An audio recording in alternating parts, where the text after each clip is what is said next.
Hey, what's on? What's going on, everybody? Hopefully, you are enjoying the night. Ready for this game? Got Celtics, Bucks coming up here in a second. They're still doing their pregame, so we have a few moments before the game really gets underway. Give you guys a chance to get in here, get in the chat. Let's have some fun with it. Guys, we did this for what Celtics Warriors, had a lot of fun. I'm assuming this game's going to be more competitive than that game was. Just saying. But so while people trickle in, like I said, if you come in here, say what's up. Would really appreciate that. Let's see. It's always tricky getting the right view. Let's go one more. Okay. All right, we'll see how that looks. So if you are tuning in, like I said, say what's up. Give me a prediction on the game. I mean, obviously, Giannis is not playing tonight. That's definitely a big loss for Milwaukee. But we have seen instances where a team down their star player, other guys step up their game, especially if the other team, in this case the Celtics, decide to play down to the competition because Giannis isn't there. This game could definitely be in the balance. I mean, the grand scheme of things doesn't really mean much to the Celtics. They have a 10-game lead, I believe, in the East. So any day now they're going to be the number one seed. They've clinched the playoff berth already. They're 54-14, so you're looking at 14 games left. You're up by 10 games. Like, it's going to happen. Unless it's some monumental collapse, but we're not going to talk about that. So, yeah, for Milwaukee, I feel like this is important for them. But like I said, they do have the caveat of not having Giannis there. But they're battling out to try to be the number 2 seed in the East. Because I feel like teams are trying to get into that 2-3 range. That way, if you face the Celtics, it's not until the Eastern Conference Finals. And for Milwaukee, that would be beneficial to them. I also think with the way Milwaukee, like there's been some struggles at times under Doc, this would be an opportunity without Giannis to go on the road in a tough building where the Celtics have only lost, 3 times this season, and get a big win. Now, the underlying stuff with this one is Patrick Beverley recently saying that he doesn't think Tatum and Brown complement each other. That's interesting, of course. That seemed like a narrative that has kind of been around this team for a couple of seasons. I would like to think if Brad Stevens was going to give Jaylen Brown the contract that he has, they obviously feel like the two of them complement each other well. And look, until the Celtics win a title, a lot of these conversations are going to continue to happen because the ring just means so much for this group. It would solidify, Tatum as a superstar. It would solidify Jaylen Brown as a, top 15 player in the league. That's kind of what's at stake with this team. Al Horford, it would be a really nice cap to a probably sneaky better career than most people think. For Porzingis, it would signify. I mean, it would signal the journey he's been on since, coming here, high pick with the Knicks, struggles there, bounce around a little bit, and now he's in Boston in a situation where he could potentially have the most impact on this team if they're going to win a title. So, once again, appreciate you guys tuning in. We're waiting for the game to actually get going. And once we do, we'll start having some fun. But you guys already know, if you've been in these watch-alongs with me before, I'm all about whatever you guys want to talk about. We can talk about the game. We can talk about other things in sports. It's all on the table.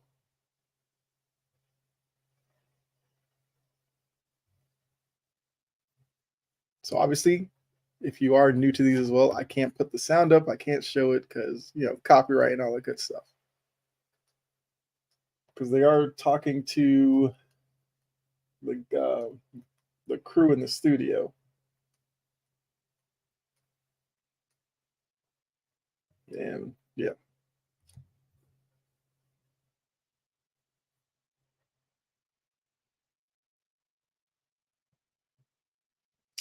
So it seems like they're basically talking about Celtics and their 3-point shooting. Because that's still a thing. We see plenty of games where they make 20, 25 threes, blow teams out. But we're still talking about the fact that maybe they shoot too many threes. Unlike 95% of the league.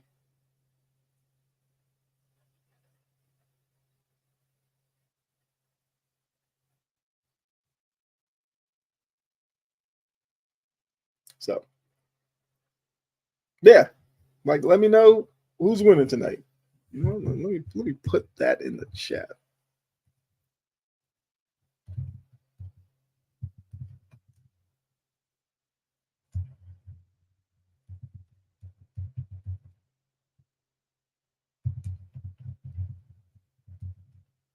Let's get the conversation going.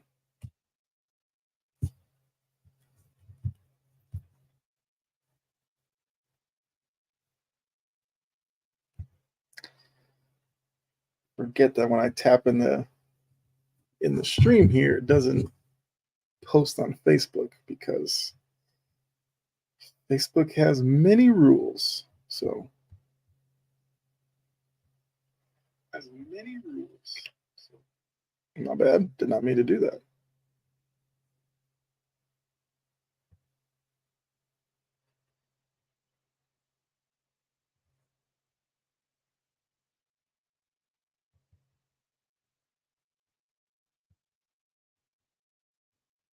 So we're still waiting for the game to actually get tipped off here.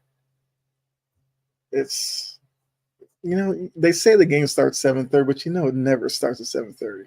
I always expect 7:45 because I scheduled this for 7:25, and I was like, we don't really need 20 minutes of me rambling on. So I came on at about 7:30, and Facebook user no live. Hold on a second.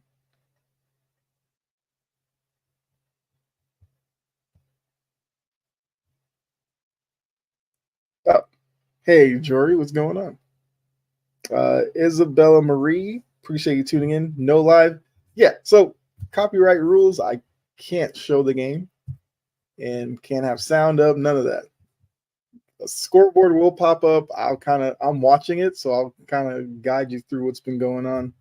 But yeah, I can't show it. I'd have to be big time, I guess, to show it. Also, if you are on Facebook, in the description, there is a link to StreamYard. You click that, give permission to display your name. That way, when you do post a comment, I can actually see who you are. It's one of the weird quirks of Facebook, but we make it happen, right? So,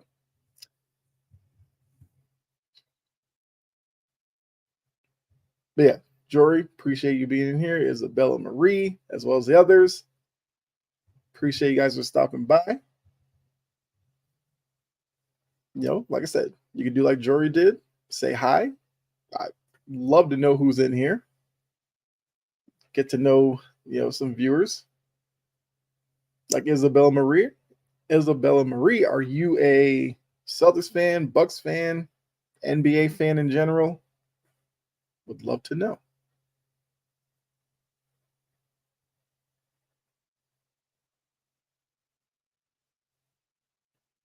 Let's see. No Giannis, but hoping for a Bucks dub.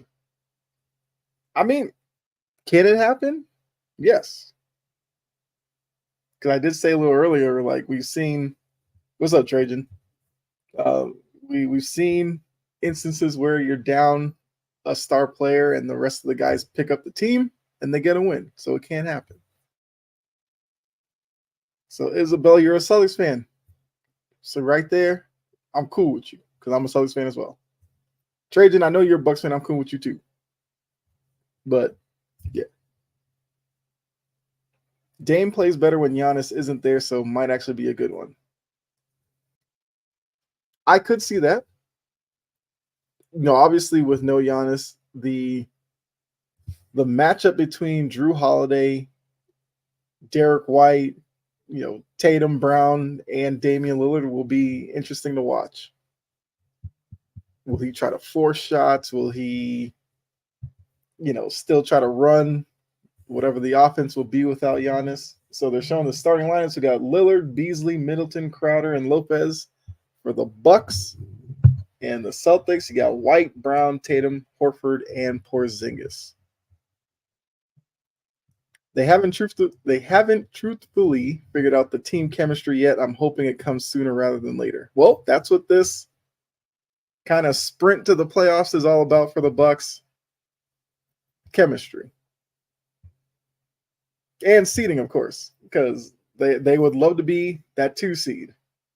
Because at least that way you're getting home court advantage up until the Eastern Conference Finals. Or if the Celtics get knocked off, then you become, the new holder of, home court advantage. All right, so Tatum missed the first shot. So, mind you, my feed when I'm watching it is always like behind the little scoreboard. So I'm going off of what I'm seeing, not necessarily the scoreboard there. Lillard took it to the paint and missed the shot. So we got White back the other way. And that's where White's been so valuable to the Celtics, where he can kind of go out on a one-man fast break and do what he just did there. So Trajan says, agreed 100%. Middleton coming back is huge too. He's a star in his own way.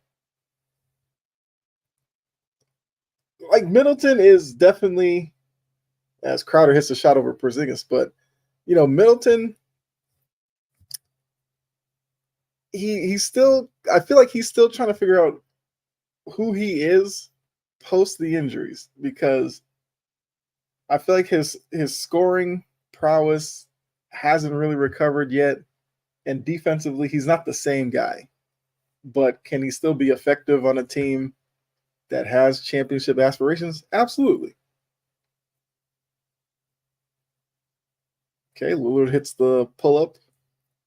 It's now 5-4. Celtics with the lead. Isabella says, hoping for the Celtics to win the game. I am as well. Like I said, it means more in the grand scheme to Milwaukee, because Milwaukee's fighting with the Cavs, the Knicks for that 2 through 4 range. Agree, but he's an upgrade over Crowder in the starting spot. LL Crowder is good for about 5 a night. Thank you, Celtics, for him. I mean, what helped Crowder out was this became the era of 3-and-D. That was the catchphrase, 3-and-D. Everybody needed to be 3-and-D. Well, Crowder was seen as a 3-and-D guy, which definitely helped him out throughout his career. But I would still say, is the defense elite from him? No, probably not really anymore. And in terms of shooting, he's not an elite 3-point shooter either. As Middleton hits his first 3.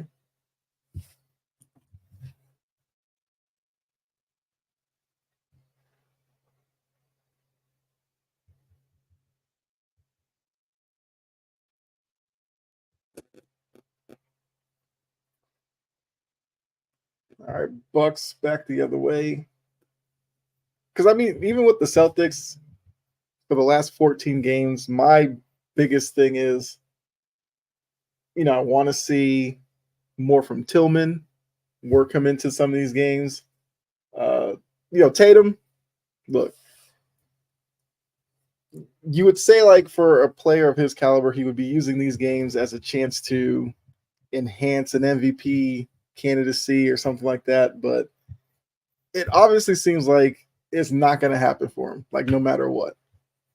Whether it's the Windhorse stuff about being penalized for the Warriors series or, the fact that SGA's having the year that he's having, Luka, Jokic, guys like that, as Tatum hits the three from the top there.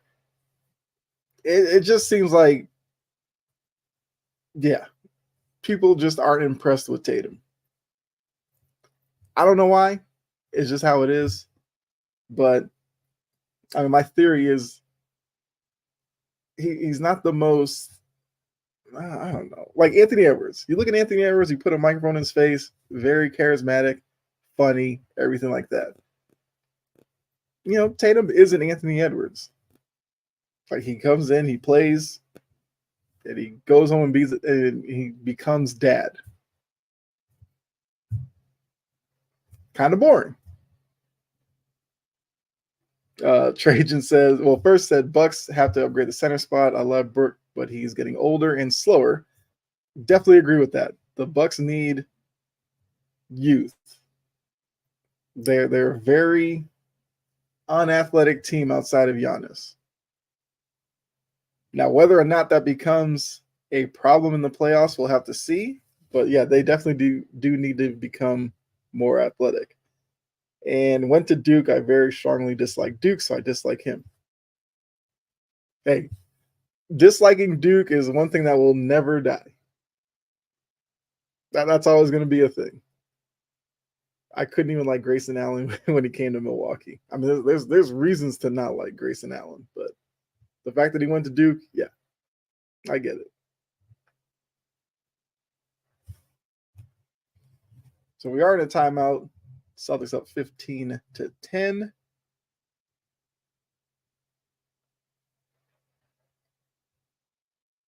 Let's see here. Everyone hates Christian Laettner. Yeah. I mean, it goes down the line. Grant Hill got hate because he went to Duke. JJ Redick was hated at Duke. I feel like Austin Rivers was hated, but I don't think Austin Rivers was like on those other guys' level. Because Austin Rivers was good at Duke, but I don't think he was like legendary at Duke. If you're a legendary player at Duke, you get a lot of hate.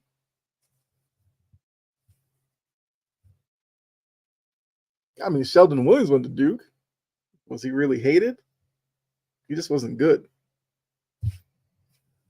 That's probably unnecessary. Shot at Sheldon Williams. Duke cheated my Badgers out of the 2015 title. Game ball obviously went off of Winslow's finger. Justice Winslow is another guy. His career really hasn't panned out.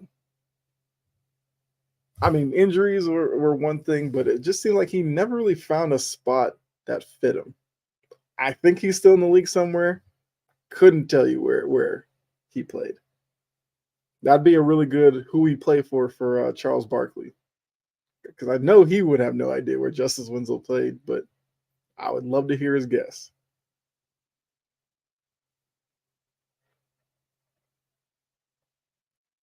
So I guess a question for you on the chat. Oh, and like I said, so we are live on Facebook, YouTube, and Twitch right now. Right now, the Facebook chat is definitely going. YouTube and Twitch. Would love to see you all kind of catch up. But either way, we're here to have fun for a couple hours or so. As Tatum's going to the line after he was fouled coming out of the timeout. I will say over the next couple of weeks, I'm planning on doing more of these lives, watch-alongs, play-by-plays, whatever you want to call it. So if you are new to my channel, first off, welcome. And then second off, like, subscribe, follow, whichever platform you're on. Notification bell if it's there. Because if you do like stuff like content like this, I'm trying to incorporate it a little more. Crowder with a nice backdoor with the feed from Lillard on the play, and he gets the layup.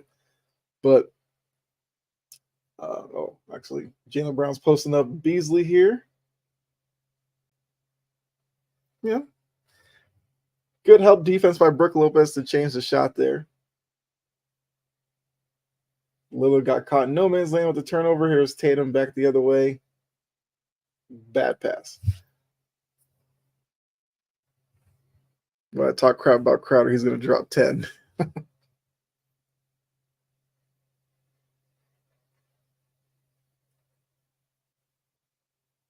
So it looks like Jaylen Brown, for the most part, seems like he wants to take the Damian Lillard responsibility. That's kind of been Jaylen Brown's thing this year. He said at the beginning of the year he wanted to be on an all-defensive team, which I respect. And he's actually played pretty good defense this season. So they got Lillard on Porzingis in the post. Good luck with that. That right there is why I feel like this season's different for the Celtics than past seasons. Because worst case, you throw Porzingis at the free throw line. Okay, Jaylen Brown just crossed Middleton. But you throw Porzingis at the free throw line, create a mismatch, and let him go to work. Most times that's going to be easy points. Is there really an all-defensive team anymore, or is it just anyone who wants to play defense is up for the award? I feel like most, for the most part, like the players that make the all-defensive team are guys who do play defense. I know defense is like a taboo word for a lot of people in the NBA, but there are some guys who still play defense in the league.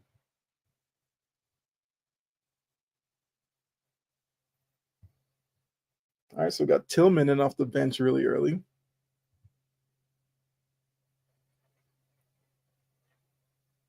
It looks like Bobby Portis is about to come in for the Bucks.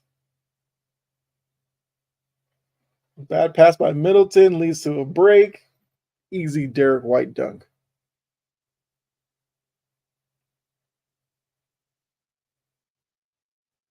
Celtics on a 13-2 run.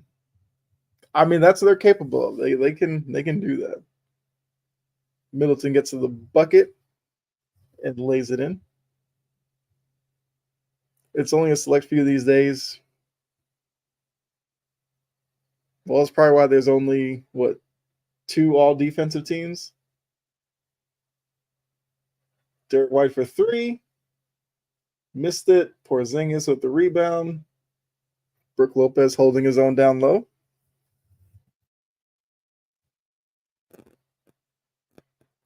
Brook Lopez even runs up the court like a guy who's in pain. Okay, Middleton with the catch and shoot 3. Knocks it in. So it's 23-17. Middleton is perfect 3 for 3 from the field right now. They give it to Porzingis in the post. Out to White. Steps into a 3. Knocks it down. But yeah, like I said, those of you tuning in, we can talk about anything going on right now. I mean, I know, Trajan, you're big on the tournament. We can talk a little bit about that as well, because that gets underway tomorrow, which look, I did a show over on Integrity Sports Network where you can catch me when you don't see me here on Chomping at the Bit. But that first Thursday, Friday, like Saturday and Sunday of the NCAA tournament, they're there's very few things better than that on the sports calendar. Basically, from when's the first game tip off? Like 12:05 till about midnight, you're getting games. And the fact you get multiple games at once, which is why if you have a TV provider that allows you to do like the multi window thing where you're watching more than one game at a time, that feature was made for March Madness. So I'm definitely excited for that. So we got 4 minutes to go, 26-19. They're really just featuring Porzingis at the free throw line and forcing Milwaukee to send a double team at him, and he's been passing out of it the past couple of possessions. Tillman missed the three there, but the Bucks fumbled the rebound out of bounds between Portis and not really sure what Lillard was doing there. He was kind of just in the way, which forced Portis to knock the ball out of bounds. All right, so we got Pat Beverley in the game for the Bucks now, and Pritchard's in for the Celtics. Yeah. Oh, Connaughton is also in.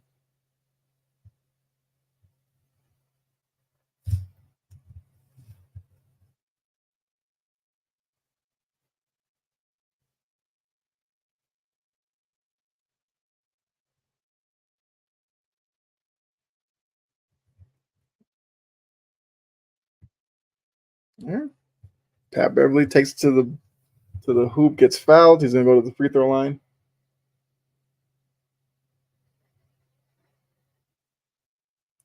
See, over under. Patrick Beverley gets a technical in this game.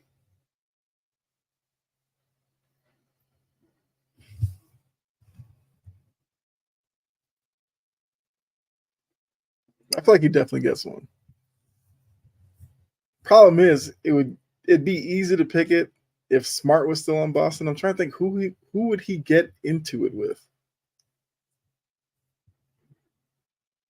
I don't know. Horford maybe?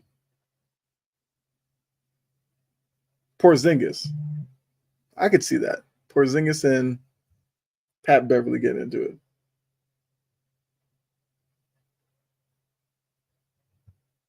Yep. Simple pump fake, got Crowder up in the air. Derek White took it to the hoop. He gets fouled. He's going to go to the line for two. So we got 26-21, about 3.5 to go. Once again, appreciate everybody tuning in. If you're new to the channel, like I said, say what's up. Let me know who you're a fan of. If you're on Facebook, there's a link in the description where you can allow StreamYard to display your name. Go ahead and click that and agree. That way, the chat that's up here, it won't just say Facebook user, but it'll actually tell me who you are.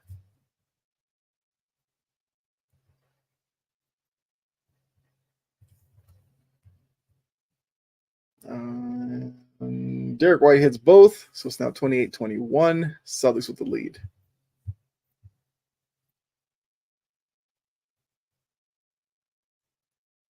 All right, so I guess another question for you guys in the chat. Are the Bucks the second best team in the East? Pat Bev misses the three. Can Trailblazer fans tell me what time is officially Dame time? We need it soon. Well, Dame time is, yeah. It's the fourth quarter of sprinkled in games every so often. Not necessarily going to get you. You won't necessarily get Dame time all the time in the playoffs because, I mean, Portland was never Portland had a decent, maybe year or two while Dame was there. And look, maybe it's not fair of me to put all that on Dame because I do say about Portland, it was going to be tough for them to be consistent contenders when their two best players were Lillard and McCollum. It just wasn't going to happen. And shout out to Portland for trying to make it happen. I knew it was never going to happen. So at least now in Milwaukee, it's Dame and Giannis, where you have a guy in the backcourt plus a guy in the front court. I feel like that's the way you gotta have to do it in today's NBA. But two guys like Lillard and McCollum was never gonna get it done.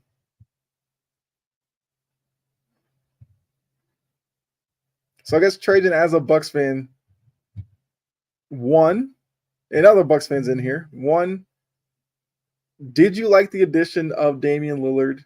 And then two, now that you've seen it play out so far for 68 games or so, have your thoughts changed on it, or do you still have your initial reaction to it, to him being there? Bucks are the second best team, but not by a wide margin. There's a gap between the Celtics and the Bucks right now, and the gap between Bucks and the next couple isn't much. Right. I mean, that's basically what I was saying at the top, where this game means a lot to the Bucks because they're fighting with Cleveland and the Knicks mainly right now for that 2, 3 to 4.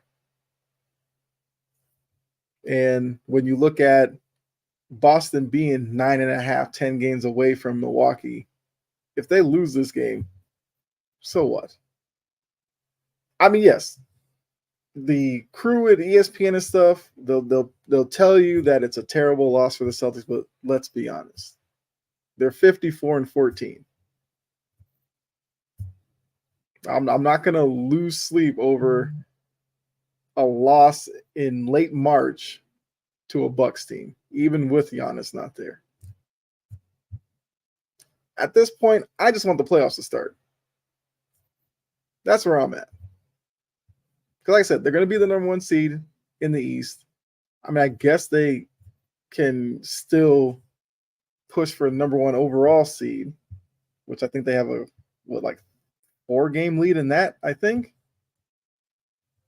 So all signs point to them kind of clinching both here pretty soon. What's going on, Con Man?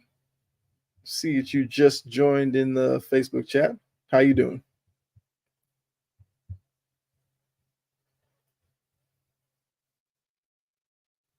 Okay, so Trajan, to answer both of your questions in one answer, I missed Drew Holiday. Look, when the Celtics got Drew Holiday, I was absolutely surprised. I was not banking on that move happening because I assumed when the Heat missed out on Lillard, they were just going to turn their attention to Drew Holiday. But then when the Heat came out, where it was like, yeah, we're not really interested in him, I was like, okay. And Drew Holiday's been a great addition.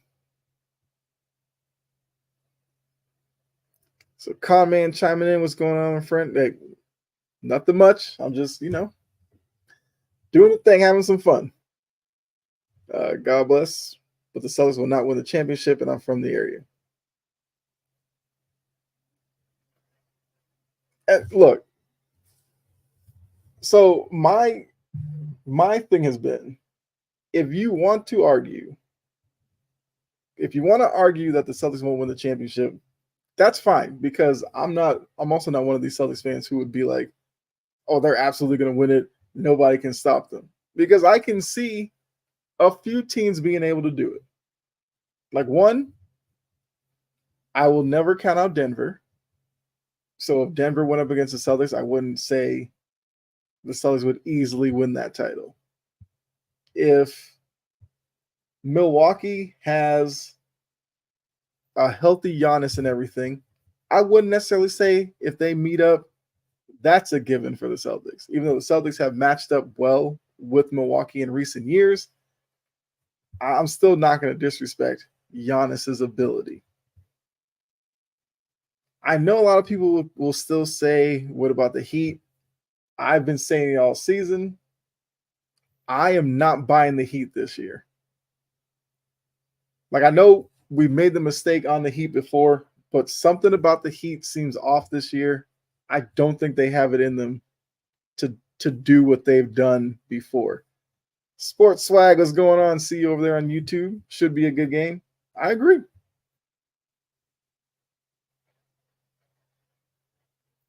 As we're closing out the first quarter here, it's 33-28.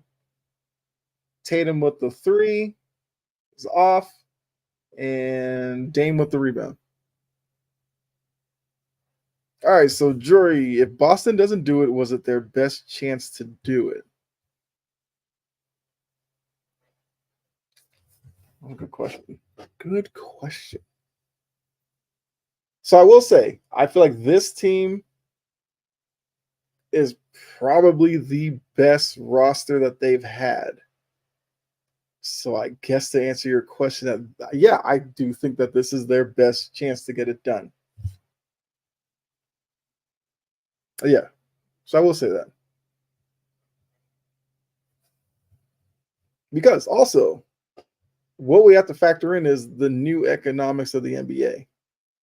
There's now a lot more restrictions in terms of, the luxury tax and everything like that.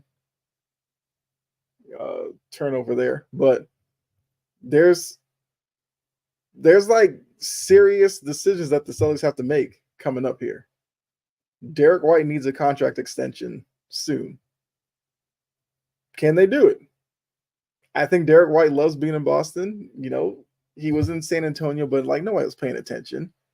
His game has kind of gone up another level in Boston. Now, what does that mean in terms of re-signing him? Will he do a team-friendly type deal to stay? Who knows? The Jaylen Brown extension goes into effect next year. I think the season after next year is when Tatum is up for a new deal. You have Porzingis on a 2-year deal, I think. So there is a window for this group in Boston to get it done, and if they don't, then Brad Stevens got to work some more magic. And part of that is I do think drafting wise, they've kind of slipped a little bit the past couple of seasons. Like I love Jordan Walsh. I think he'll be good. But, the Aaron Nesmiths, like Payne Pritchard, I think is a good pick. But, would you say he's your starting point guard on a championship team? Probably not. Then outside of that, it's like, who else has really made an impact other than Tatum and Brown, of course? So Trey just said, what's going on, Mo? If Boston can't, so first he said Bucks can take Celtics 7. I don't know if they can win it, but we do have streaky shooters. And then he said if Boston can't do it the way everything has gone this year and the team they built, that may kill Tatum's status even more. So we did talk about that a little bit earlier. I think that Tatum just has some haters at this point in the NBA media. Like I said, for whatever reason it is, they really like picking at him. Obviously, I'm not saying he's the perfect player, of course, but the fact that some people are naming MVP lists, naming like 5 guys, and Tatum not being one of them, I think is an issue.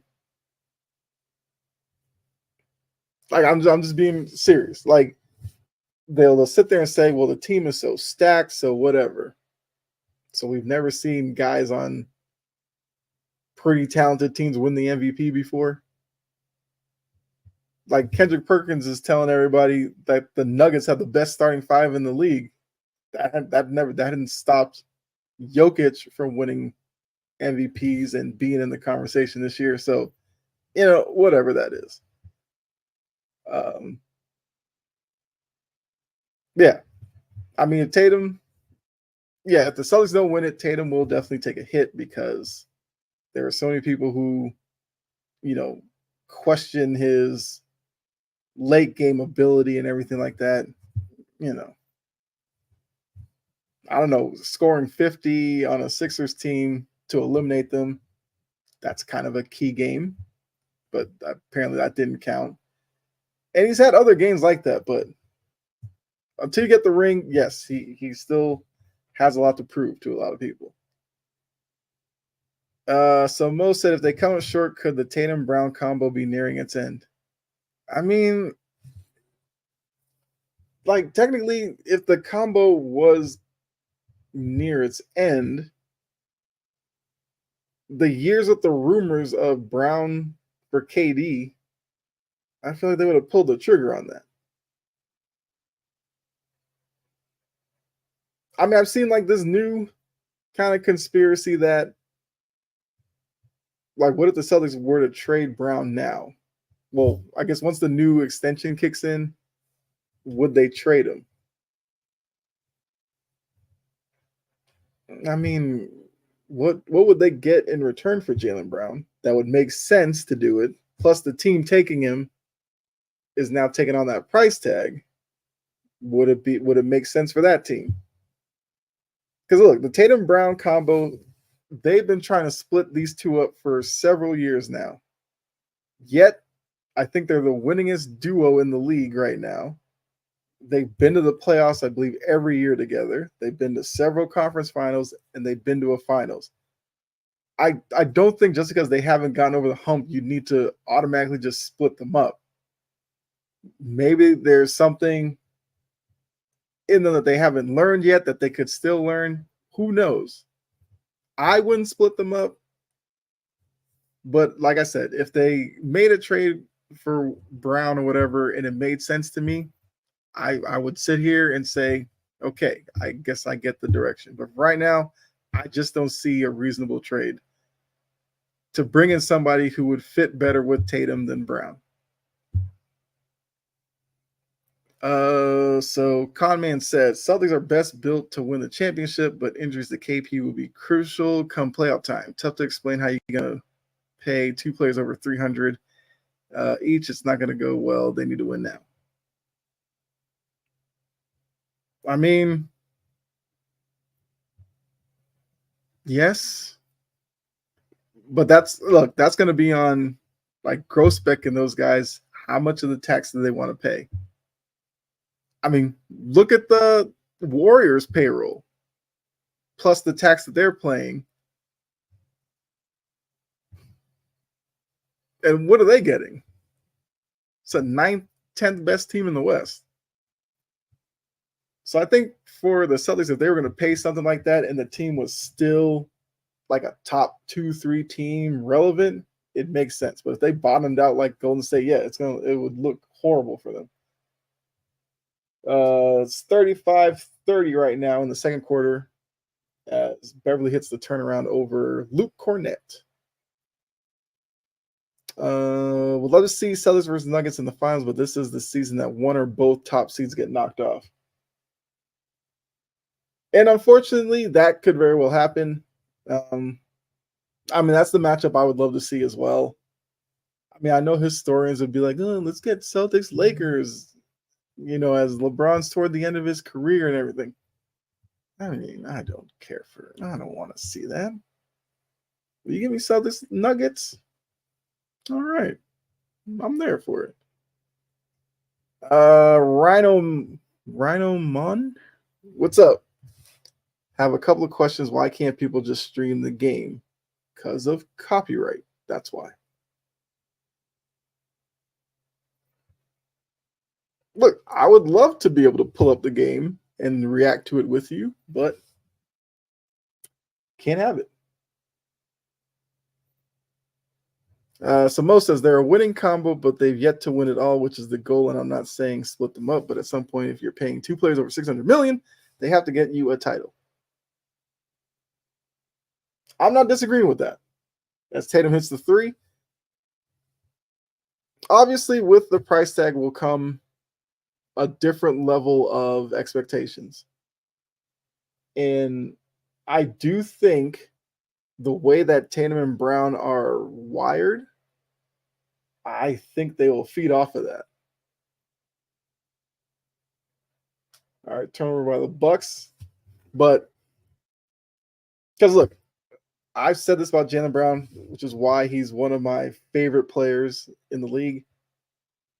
Whatever deficiency people point out about him, he works on it and comes back better at it.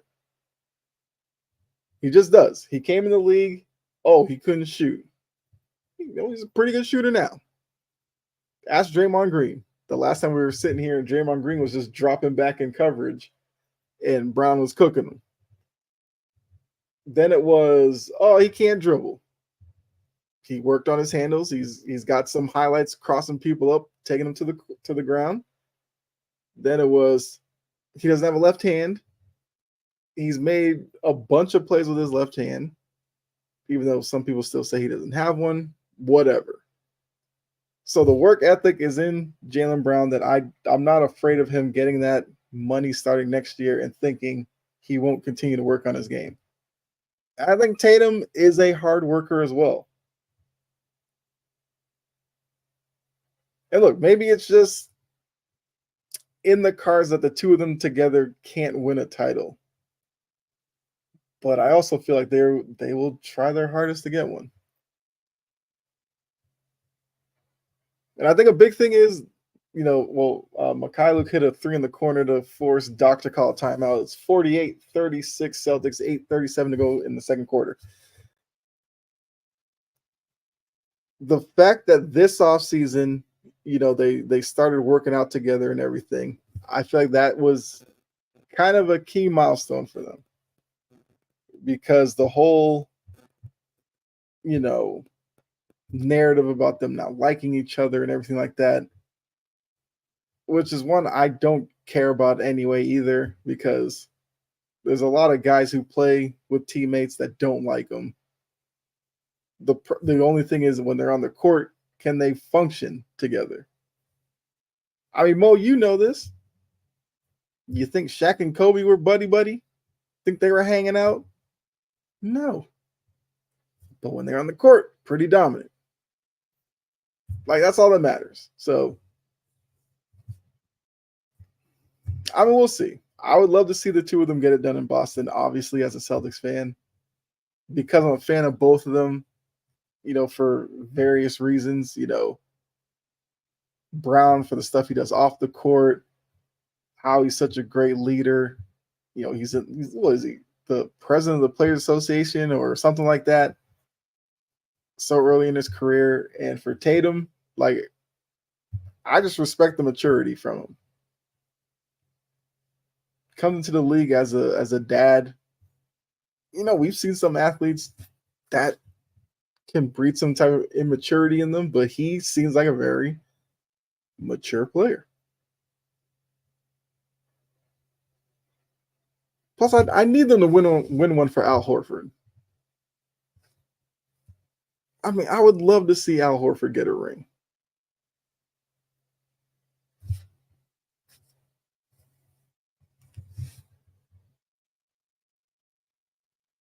Yeah, so we're in a timeout. But yeah, like I said, love the interaction with you all. That's why I do these. Because obviously I could just sit here by myself and watch the game, but wanted to talk to you all. So I will be doing these more often here towards the end of the regular season and into the playoffs. Thinking about doing some March Madness games, men and women. Hi, Bella. Appreciate that. Now that I know that Bella's tuned in, now we're cooking. So yes, hi, Bella.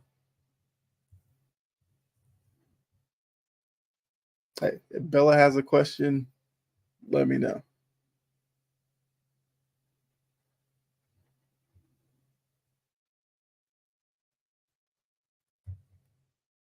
All right, so showing Steph Curry walking in. We could talk about the West here. First off, what Houston has going right now is kind of crazy. Because I think coming into the season, they were kind of like the it team to kind of root for. Then it seemed like they kind of faded away. And now they're making some late run to try to get into the play-in. I don't know if they can overcome Golden State or the Lakers. What are they? I think 2 behind Golden State, 3 behind the Lakers. I don't know if they have enough time to do it, but I do like the direction Houston's going in. Conman chime in. Boss, the Celtics can win if they do three things: one, cut back on 3-pointers; two, cut back on ISOs; cut back on turnovers. I mean, well, they're 54-14 with the 3-pointers. And their offense is more diversified this season than it was last year. Mikhailuk gets it to Cornet. But that's where I think the Porzingis addition does work into it. Because when Porzingis is on the court, they love featuring Porzingis in that free throw line area, which once Mazzulla put that in, I love that. Because if they get into a stretch where they're shooting too many threes, as you put it, and they're missing, you can just dump it down into Porzingis and let him go to work. So I guess that's the first part. The ISOs, I mean, that's pretty much what the NBA is at this point. But I think they've cut back on ISOs as well from last year to this year. Now, we probably will see a little bit more of them in the playoffs because a lot of teams like to slow it down a little bit more. But, I mean, it is what it is. And I'm okay with ISOs as long as it's not an ISO where it's predictably going to turn into a shot. Like, if you're ISOing a guy to run some action off of it to create for somebody, okay. So we'll have to see the ISOs. But like I said, I understand the three things you're talking about. The turnovers, yes, I can agree with that. And that's something we'll have to see if Mazzulla puts in come playoffs. Do we see Drew Holiday and Derek White on the ball more in the playoffs or not? As Cornet gets down the floor and misses it. I mean, Tatum and Brown have done better in terms of playmaking this season, but they do have their moments where they can get careless with the ball. Pritchard for three, as Beverley was late rotating over, and he gets a. So it's now 56-38 with 6 minutes to go here in the second quarter. Pritchard's coming off the bench, 12 minutes, 13 points. Pretty good production there.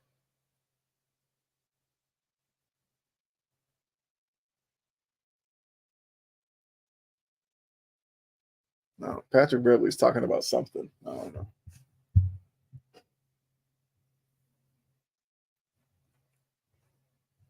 So, yeah, I mean, like I said, comment, I'm not trying to say I don't agree with the three things. I do. But I do think that we've seen them, at least with the first two, I can say, change it up a little bit.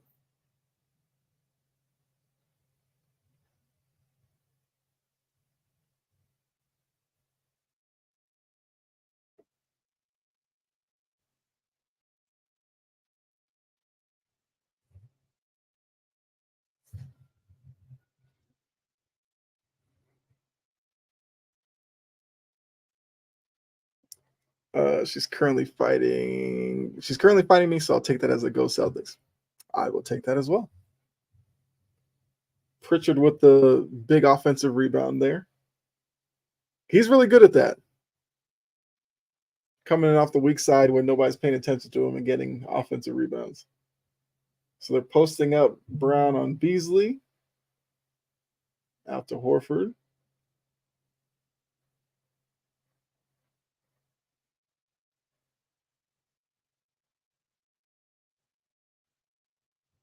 Good stop from Milwaukee. Wasn't a bad shot from Porzingis, but he was a little bit rushed with the shot clock going down. Lopez for three, no.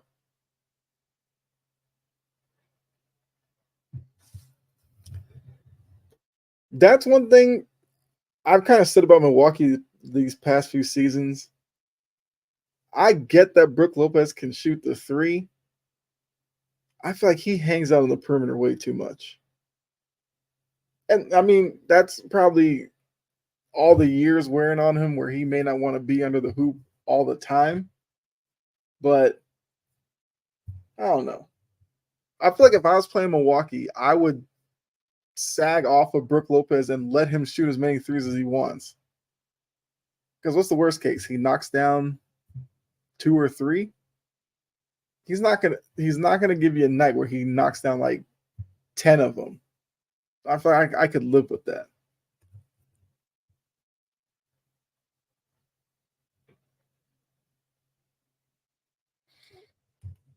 So yes, once again, so we're in a timeout, but appreciate everybody tuning in. If you're new to the channel, once again, welcome, and go ahead and hit the like button, follow, subscribe, whatever the option is on your platform.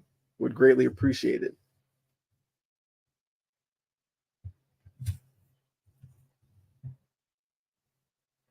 Also, share it out. Let people know. And if you are new as well, let me know who your team is. Even if you may not be a NBA fan and you just stumbled in here, let me know what your sport is if it's not the NBA.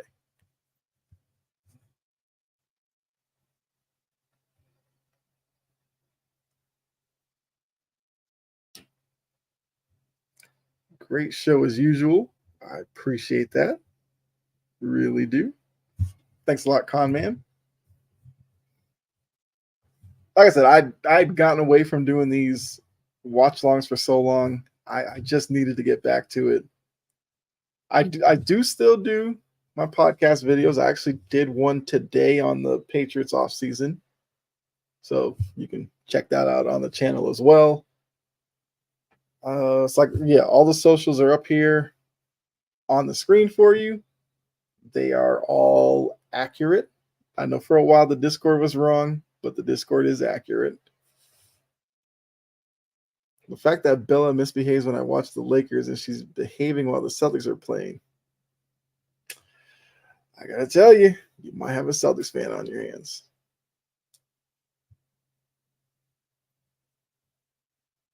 Either that, or she's just a really big Lakers fan and reacts accordingly to what she sees. I don't know.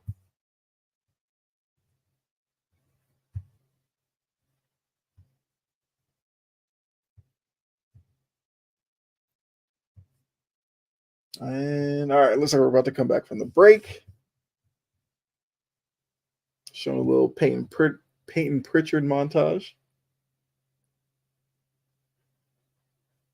And look, I know a lot of people didn't like the Marcus Smart trade. I felt like that trade had a couple of players in mind. By trading Smart, it made Derek White take his game to another level. And without Smart, it gave an opportunity to get Pritchard regular minutes, which I think was important. That's not hate on Marcus Smart. I love Marcus Smart. But I understood the move. And even sitting here today, I still like it. Well, I guess Brook Lopez was listening because he went down on the block on that possession and got the foul on Derek White. Showing some other scores. Looks like the Heat are beating the Cavs. So I think the Cavs still don't have Donovan Mitchell.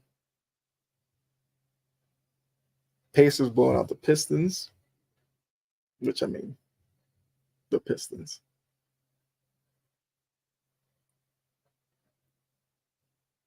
All right, Kings beating the Raptors. I like the Kings. Problem is, I don't know necessarily where to peg them in terms of the West. Because I think they're the 6th seed right now. I don't think they're on OKC's level. I think Minnesota, when they're all healthy, because of Porzingis just dunked on Brook Lopez. But I always say this: the fact that Brook Lopez contested it, I'm not mad at him.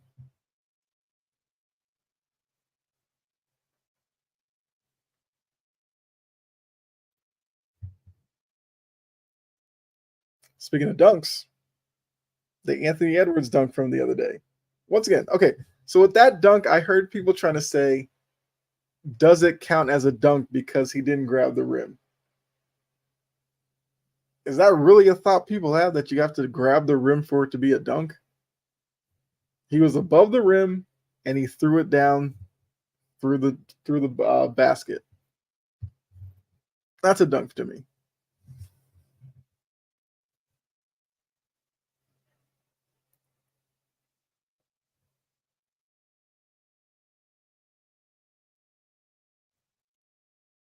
Actually, this week we've seen a few really nice plays. There's that one, and then the Kyrie Irving game winner, where I still don't know what to call it.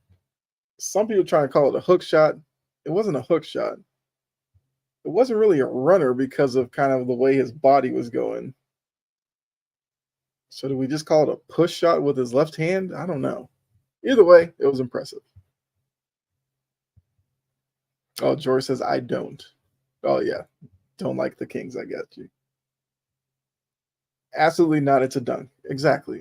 I heard somebody raise that question. I was like, why are we even talking about this? Tatum makes one of two. It's 59-43. Celtics with the lead. 3:25 to go in the second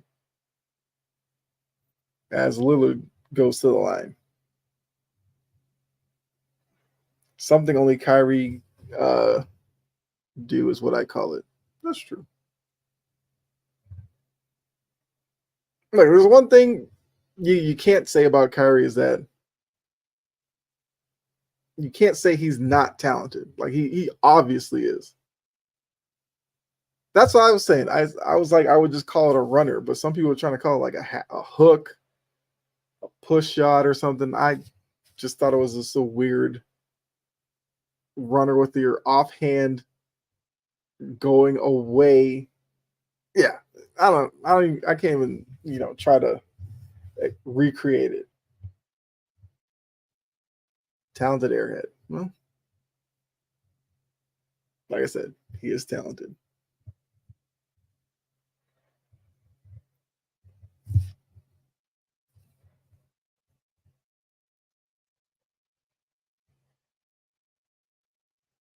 Tatum posting up, out to Brown. Another call foul.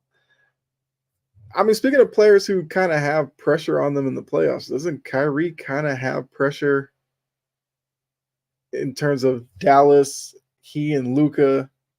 Like, if they're one and done in the playoffs, what will that do?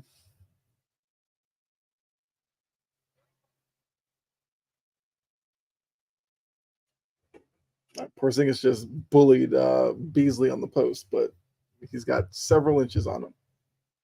Especially with, one, how, the experience with Kyrie ended in Brooklyn, them getting swept by Boston.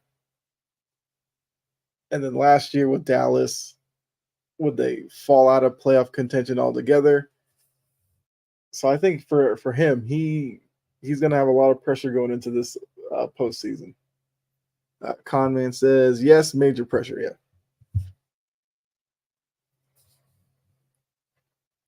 I mean, he's not the only one. Like, KD's got pressure on him in Phoenix. I mean, you could probably say KD, Beal, and Booker all have pressure. I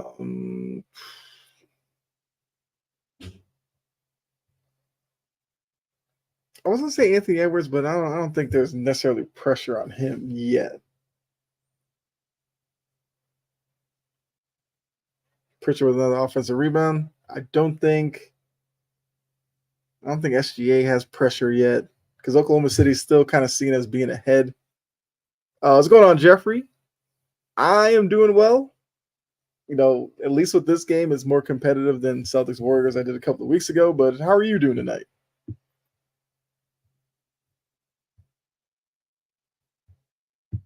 Kyrie wants another max contract pressure. Yeah.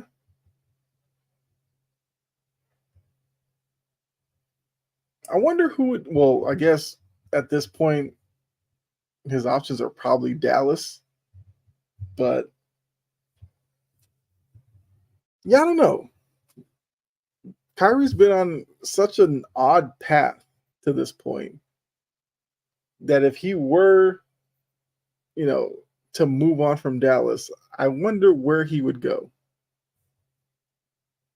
Uh, Doing good. Just got home tonight from church. Okay, all right. Spend some time with the Lord. Nothing wrong with that. Lillard with a tough finish at the rim. NCAA tournament starts tomorrow, but I know they're playing games tonight and last night. Yeah, so they did the first four last night and tonight. I believe tonight was what Grambling State. I think Grambling State, Montana State. Offensive foul on Brook, but like for Grambling State, first ever appearance in the tournament. That's kind of cool. Hopefully they can win tonight. But yeah, well, tomorrow, a great day to be a sports fan. Kyrie can only get a max from Dallas. I definitely agree with that, con man. I can't believe Virginia's already out. So I had this conversation. Middleton is down. We'll have to see what happens here. But I had a friend who told me that, they were on Virginia, watch Virginia make a run. And I told him specifically, this is not the year to be backing Virginia. I didn't like how they were playing in the ACC tournament. I could argue that, okay, he took an elbow from Jaylen Brown on the drive to the hoop. They're asking for that to be reviewed. I don't know what they're expecting on that one. But yeah, Virginia didn't like them in the tournament. I thought BC could have beat them, and BC kind of just ran out of gas against them. Then they ultimately lost the next day. With Virginia, there's like a small margin of error because they play so defensive and they slow the pace down so much that my worry for this Virginia team, I mean, they lost a lot of players from last year, but I thought some team that plays a lot of pace was going to sit there and beat them. I honestly didn't think it was going to be Colorado State. I thought they were going to win the first four and then lose in the first round. But yeah, I wasn't a big fan of Virginia. Con Man says Purdue versus UConn. I can agree with half of that. I can see UConn there. I'm not a believer in Purdue. I think Purdue is kind of ready to be picked off again. I don't think it's going to be a 16 seed again, but I could see them losing maybe in the second round. Well, comment, since you brought up Purdue, like, what do you think about Zach Edey? Because I asked this on, on the Ball podcast. Was it Monday? Last night on Integrity Sports Network. And, myself and Jake, who were on the show, we didn't really know what to think about Zach Edey. Like, I respect him going back to school and everything like that. He's looked dominant this season. But I don't know. I don't know if he could lead Purdue to cutting down the nets. And even outside of that, what exactly Edey does once he gets into the NBA, I don't know.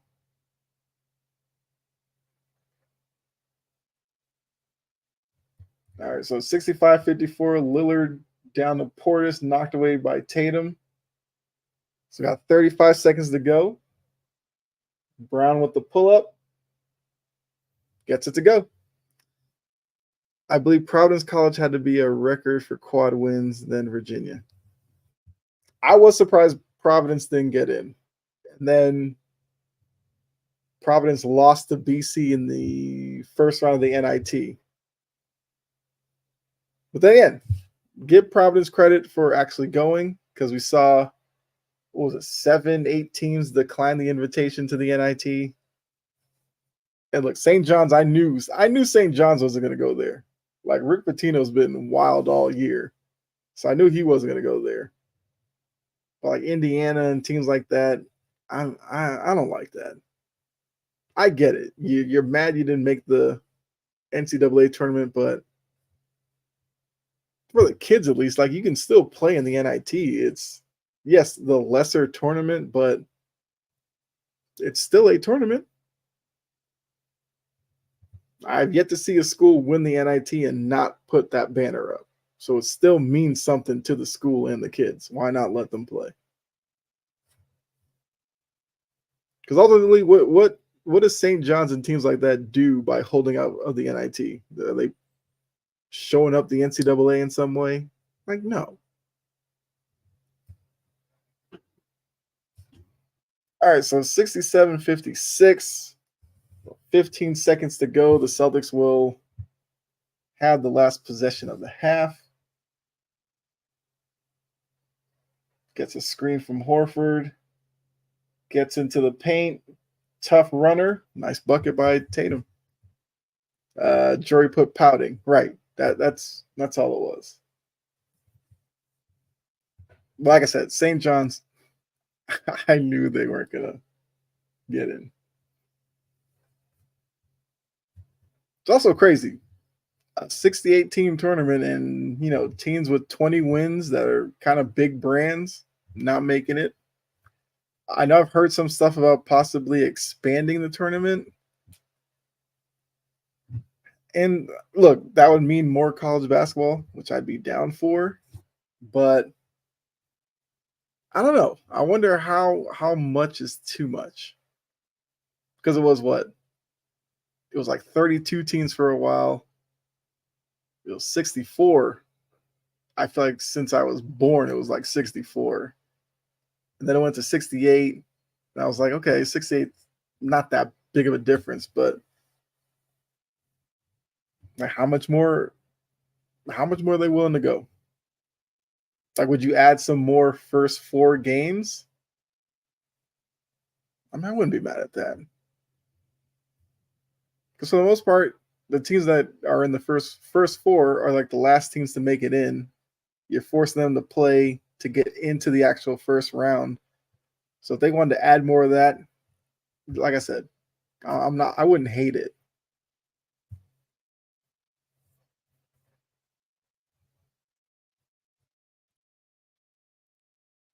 I'm all for college playoffs.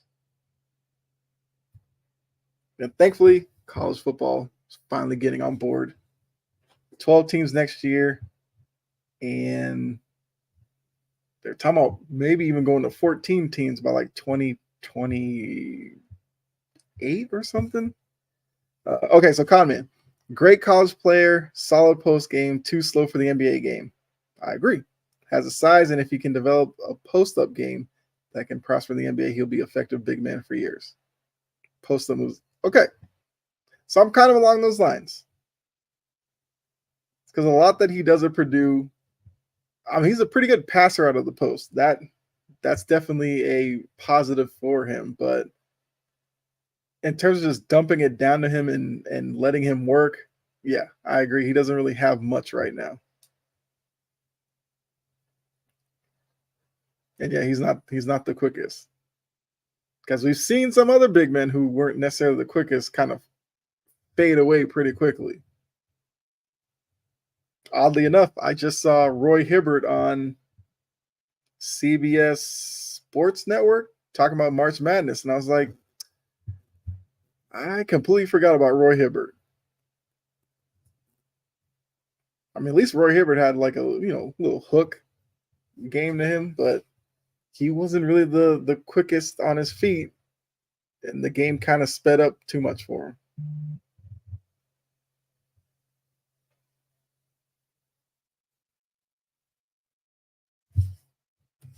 Yeah, he'll be an interesting study once he is in the league.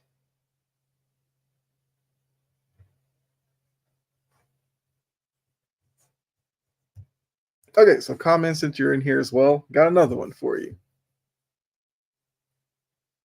So the whole Bronny stuff, because obviously LeBron wants to play with him. That could lead to, I don't know, a decision to enter the draft this year. What do you think about that? I don't think right now Bronny is an NBA player. I don't. Not saying he obviously would like develop into one, but I just think after the one season at USC, I don't think he should enter the draft. But I'm not going to sit here and tell somebody who has that opportunity not to do it. I'm just saying for his development, he'd be better off probably staying at USC, have a more prominent role next year. But if he does get drafted, I'm assuming he would just spend the year in the G League, kind of the same thing. So, yeah. Unfortunately, boss, the NIL, although it benefits the players, which I'm for, but watch how many coaches end up retiring. I mean, yeah, we saw Saban. I'm trying to think. Well, Coach K got out. Yeah, that'd be crazy to think of a world of college sports. No Saban, no Coach K, no Tom Izzo, no. Trying to think of some more legendary coaches right now. Bronny should stay 2 more years. Facts. How can you justify? That's my thing. He averaged 5 a game. I saw a couple of USC games, and he was not he was just standing in the corner a lot of times on offense. I don't even know how you evaluate him to draft him. I mean, yes, at the end of like the second round, somebody will say, "Oh, take a flyer on him." Blah, blah. But it's like, what does that do for Bronny though?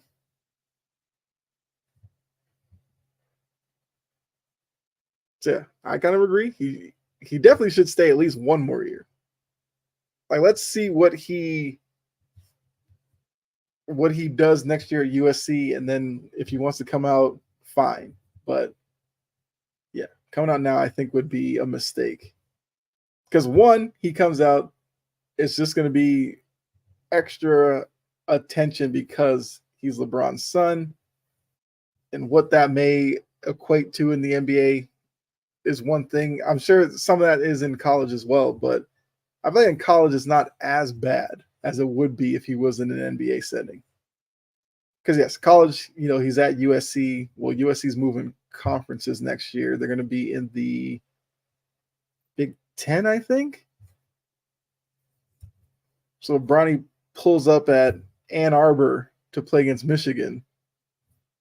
Sure, he'll probably get some boos because he's Bronny James, but that's kind of expected. Also, Juwan Howard losing his job at Michigan kind of stinks, but Michigan kind of fell off. So I was just want to throw that in there. So yes, it's half 69-56. So during halftime, we kind of just talk about whatever. But yeah, like I said, comment. I agree with you. Bronny definitely should stay in, but the pressure is going to be there to come out.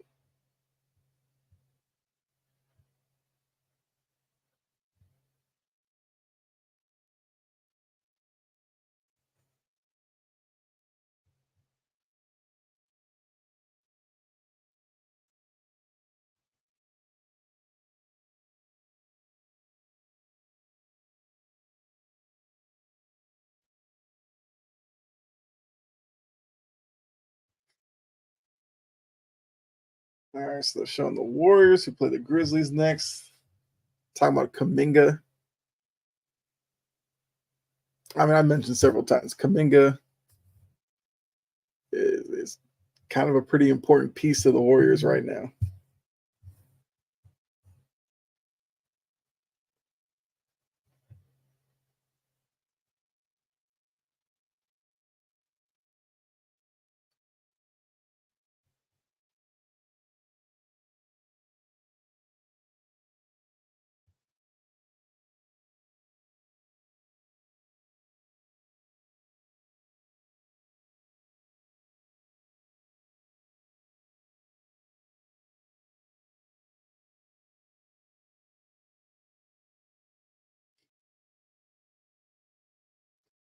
All right, so we're just waiting for halftime to end up.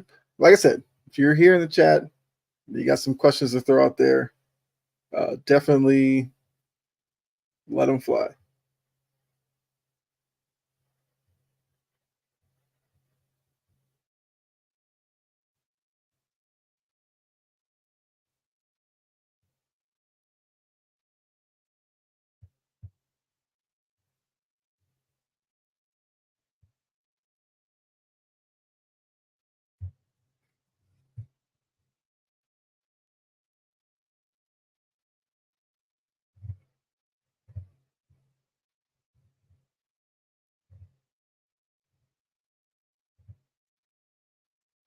Trying to think if I have another question for you all.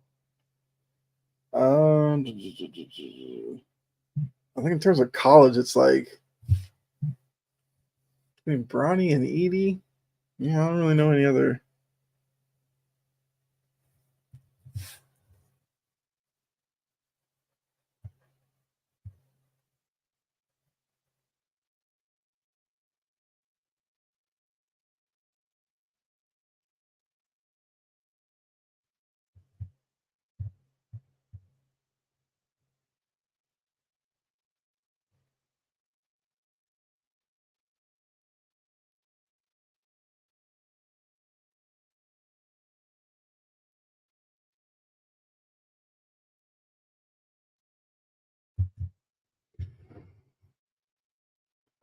Purdue chokes in the tourney when they get introduced to a reffing crew outside the Big Ten. The game changes. Zach Edey's a giant one-trick pony.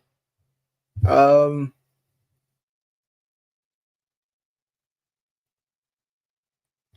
I, I don't know. Purdue is just, you know,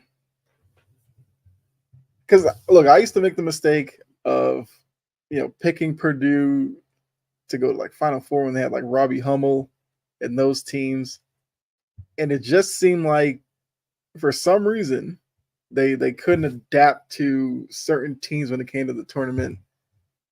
Because I said this Purdue team is probably going to end up falling to a team that has a stretch big or really athletic, fast-paced team. Those are those are the stereotypical teams that knock Purdue out. Don't know why they haven't really adjusted to that, but I guess the adage of styles make fights just applies to Purdue in the worst time of the NCAA tournament.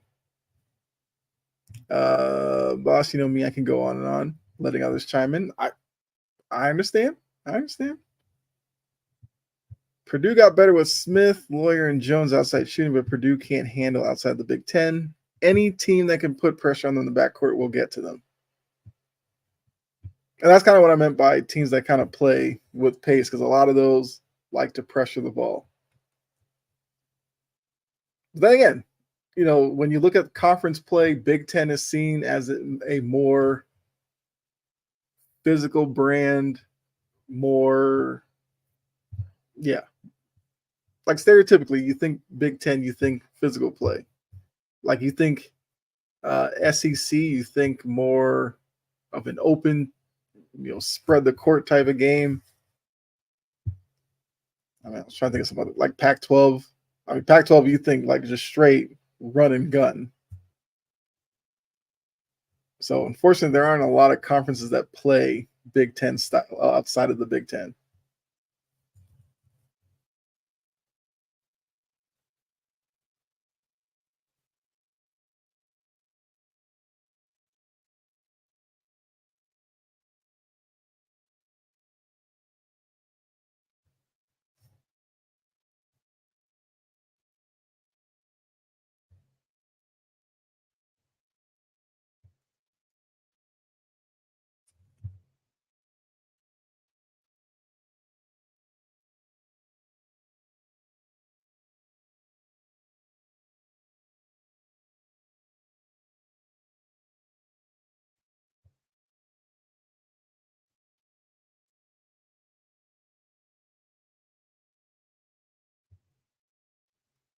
Let's see. Almost like the Cavs have made it a closer game against the Heat. But yeah, so we are at halftime, like I said. And if you are new to the channel, once again, appreciate you tuning in. Make sure you go ahead and give a follow, subscribe. Any of the socials you see on the screen that you use, you know, look me up.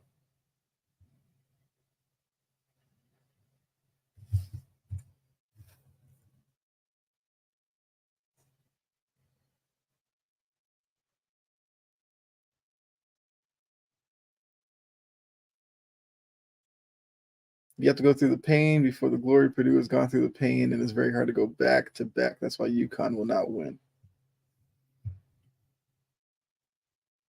No, I mean I agree with that. So when you had Purdue versus UConn, I was just saying I could see UConn getting back there. I don't have UConn winning it. I have Houston winning it this year. So I have Houston beating UConn. It's kind of boring because it's two number one teams, but I just feel like that's probably where we end up. But I definitely agree with you. It's tough. UConn winning the tournament, going through the schedule that they had as champions, getting back into the tournament. Now every team is gearing up for UConn. Like that's definitely tough to do back-to-back seasons. Yeah, I like Houston. I like their style of play. And Houston's also another team that I feel like recently has had some pretty good teams that, haven't been able to break through, but I don't think they've had a team like this season's team. So I would like to see Houston get it done. Because they have Kelvin Sampson's their coach. Purdue shot 32 free throws against Wisconsin in the Big Ten tourney compared to Wisconsin's 9 and lost. They also played a game against Northwestern that they shot 46 free throws compared to Northwestern's 8. It sucks to watch Big Ten refs on Purdue year long. I think they have an easier path in the tourney, but I agree someone will trip them up. Houston's only trouble will be teams pressuring and taking away second chance buckets. They have good guard play, but they are a 1 seed. I'm not high on getting him. I'm not high on. Got to be honest. Outside of UConn, it's anyone's game in March. Yes. So back for the second half. Beasley for 3 knocks it in.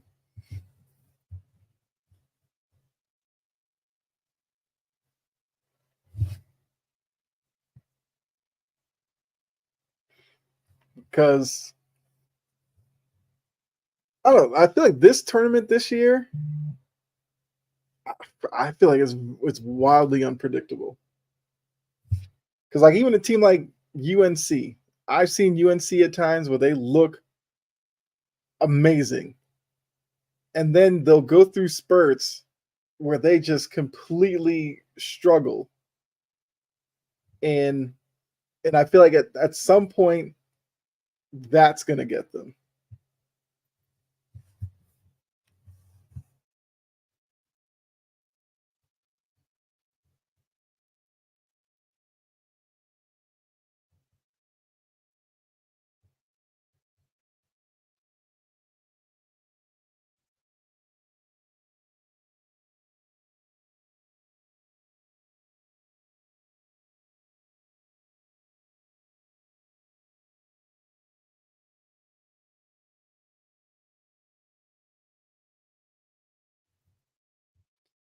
Kansas lost McCullers. Now Gonzaga's good, but not what we've seen. Purdue's region got easier.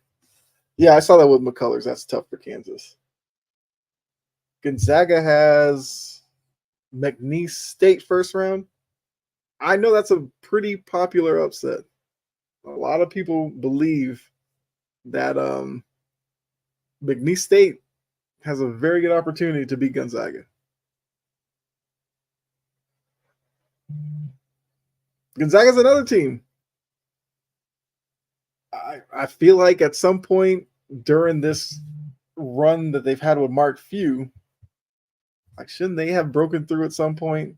They've had some teams that were close, but they just haven't been able to get there.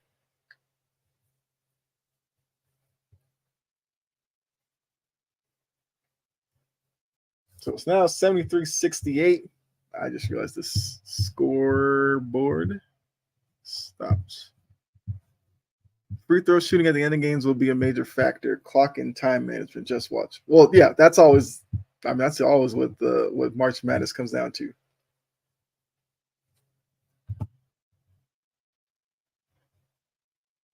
Oh, there we go. I keep forgetting with this website. You always have to refresh it once the game starts to actually get this scoreboard. This is the one I actually wanted. But, I mean, yeah, you think back to a lot of big college basketball moments, and they've all had to do with clock, time management, and understanding the little details. I mean, I hate to bring it up, like the Weber timeout he called that they didn't have. That's something that in the heat of the game, you kind of lose sense of. Wasn't it last season when Virginia lost their game where they inbounded the ball? The guy was trapped in the corner, and he basically just threw a blind pass to the middle of the court. I think that was Virginia, and it got intercepted, and then they shot a three, and that's basically how Virginia went out. So there's moments like that every tournament that are just crazy. UNC has three good shooters: Ingram, Davis, and Ryan. Outside of that, not much help. That's why they falter. Haven't been able to get more contributions from other players. Trimble hasn't turned out yet. Furman, yes, that game. That I remember watching that one, and I was just like, "What is this kid doing?" But then again, he got trapped in the corner. He panicked, and I guess he thought he was going to throw it high enough that maybe time would run out. I don't know. It was just a terrible decision making. But in a tournament like this, that's the difference between winning and moving on and going home a loser.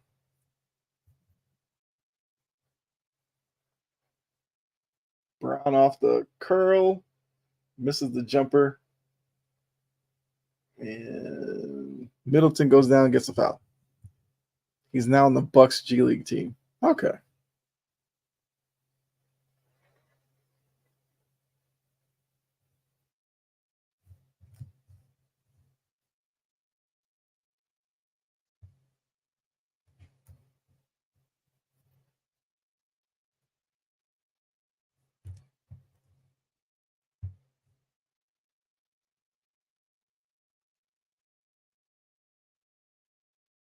All right, so we got 78, 68, 8:30 to go in the third. Lillard comes off the screen out to Lopez, tries to get it back to Lillard.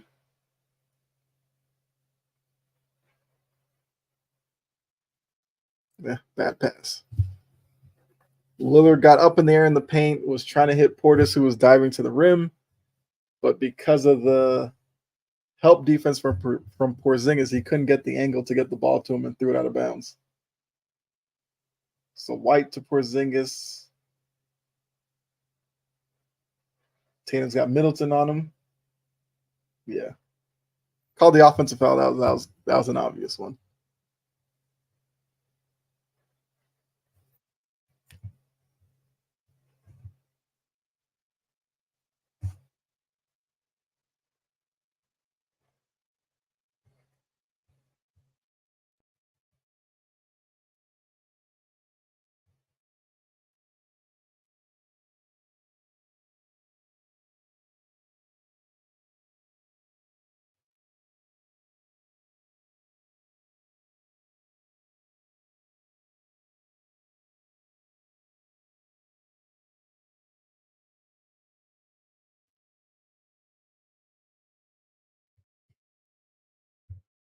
All right, Middleton backing down Tatum, fall away, gets it to go.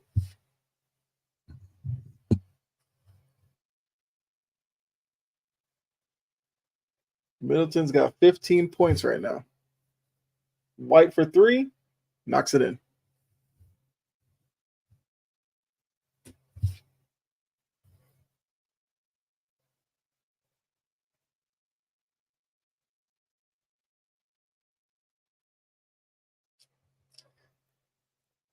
I mean, look, Brown was picking up Lillard full court, Lillard got a step on him and then got the foul on the three, but they're calling it on the floor.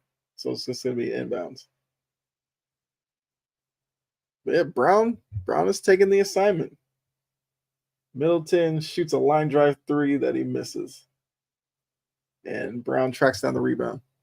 So it's 81-70, 7 minutes to go in the third. Celtics with the ball. Brown gets the pick from Horford. Back to Horford for the open three. Knocks it in.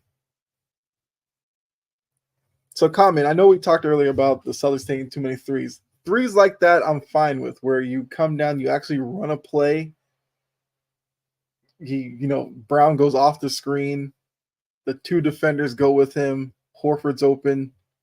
It's a wide open three. I can live with threes like that. So if they take a bunch of those a game, I'm not going to be mad.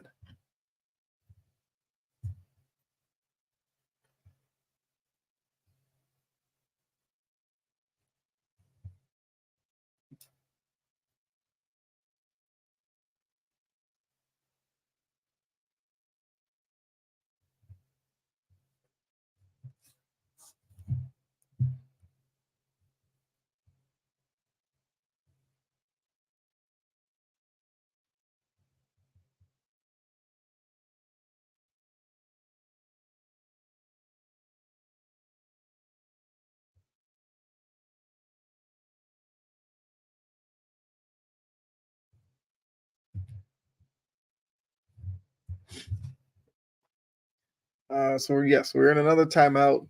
Bucks called one after the Horford three. So we got 84-70. Celtics lead.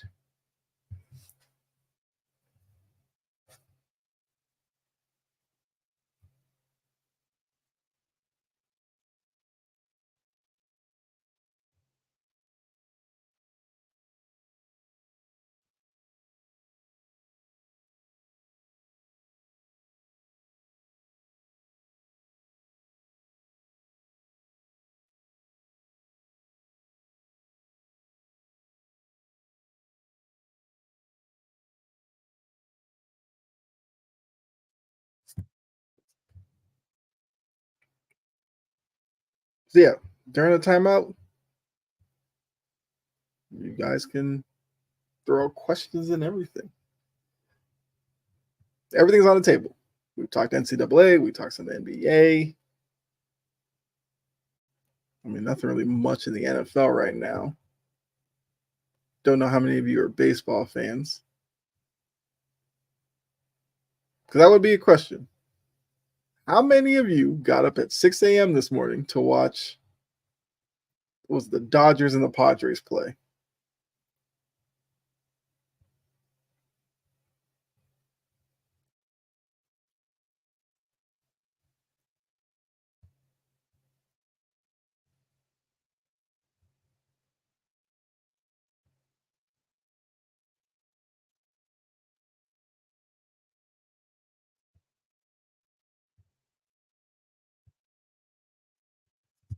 Can we get Scott Boras out of the MLB now? So I saw, because I got up, like to go to work. So I saw, I think like the first inning or so. I thought it was cool, Yes, like South Korea is already like a baseball market, but I kind of like those like on location games. It's cool to see MLB players surrounded by different fans. Well, I think the players kind of controlled the Scott Boras effect because none of his clients got what they were expecting. So either they, as Porzingis goes to the hoop and gets fouled by Middleton, so either they drop Scott Boras and then he kind of just fades away, or they look at this past season as, I don't know what they say, like, oh, teams ganged up against us to not give us what we wanted. I'm fine with marketing outside of the States, just don't want to go too far and they forget about the people back home.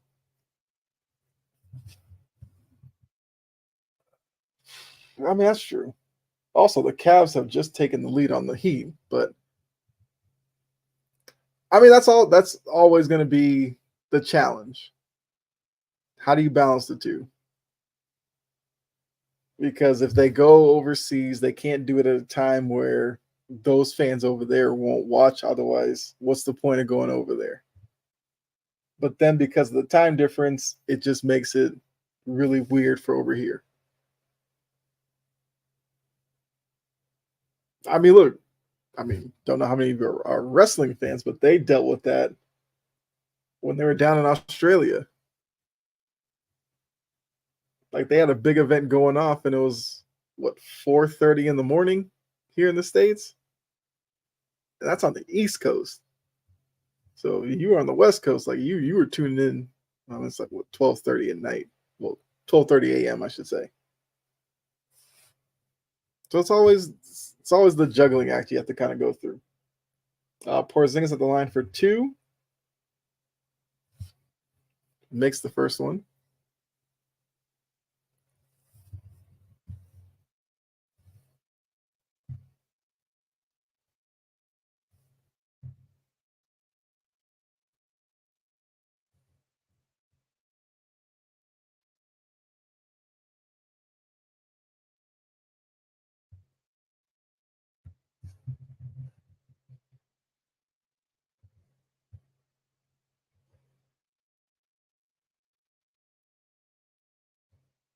Portis with the follow up to Lillard's miss and gets the dunk. It's now 88-74.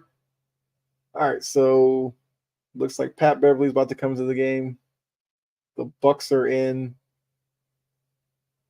I think that was a bit of a zone. Beasley back the other way in the corner for three. Missed it. Portis on the boards, gets it to go, and it's now 88-76. I hope it's getting closer to Dame time. Well, that's supposed to be, isn't Dame time like supposed to be like late in the fourth quarter? I don't know. Yeah, the Bucks are in a 2-3 zone. Porzingis with the wide open three, missed it.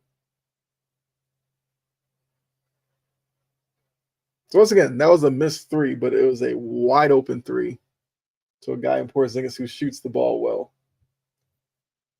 And Missoula calls timeout. This won't be a game late in the fourth here pretty soon.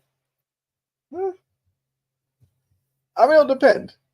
Because it kind of seems like the Bucks are going to use the zone probably for the rest of this quarter at least to see what effect it has. If it's effective, okay. If not, then I guess they have to go back to man, which obviously Doc didn't see as effective. Otherwise, he wouldn't have tried the 2-3 zone.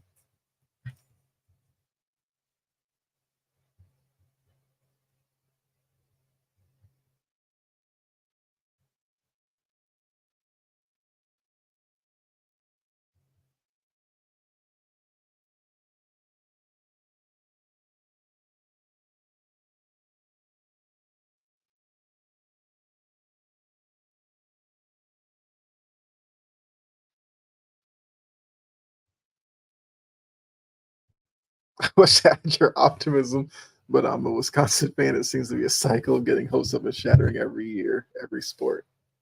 I would say it's optimism because I've said like before, I don't like Lillard's addition to Milwaukee. I would rather see them keep Drew Holiday. I thought the biggest issue was Middleton. And it wasn't even necessarily like moving off of Middleton, but bringing somebody in who, if Middleton wasn't effective, you could kind of slot into the lineup and they could take over. But they decided that moving Holiday for Lillard was the move that needed to be made. I don't agree with it, but they can obviously prove me wrong by making a deep run into the playoffs. Same with the Adrian Griffin whole thing and Doc coming in. I don't agree with that either, but it is what it is. Because I feel like if they didn't fully understand Griffin's coaching style, that what was it, 30 something, 40 something games into the season, that it's all of a sudden a problem. then clearly they didn't do their due justice when they were going through the hiring process. Middleton lost his role, and I don't know with limited time he can find it. I mean, yeah, Middleton definitely does take a step back because normally he would be the number 2 option behind Giannis, while now he's clearly the number 3 option. And even that kind of vague from night to night, I think, who the number 3 guy is.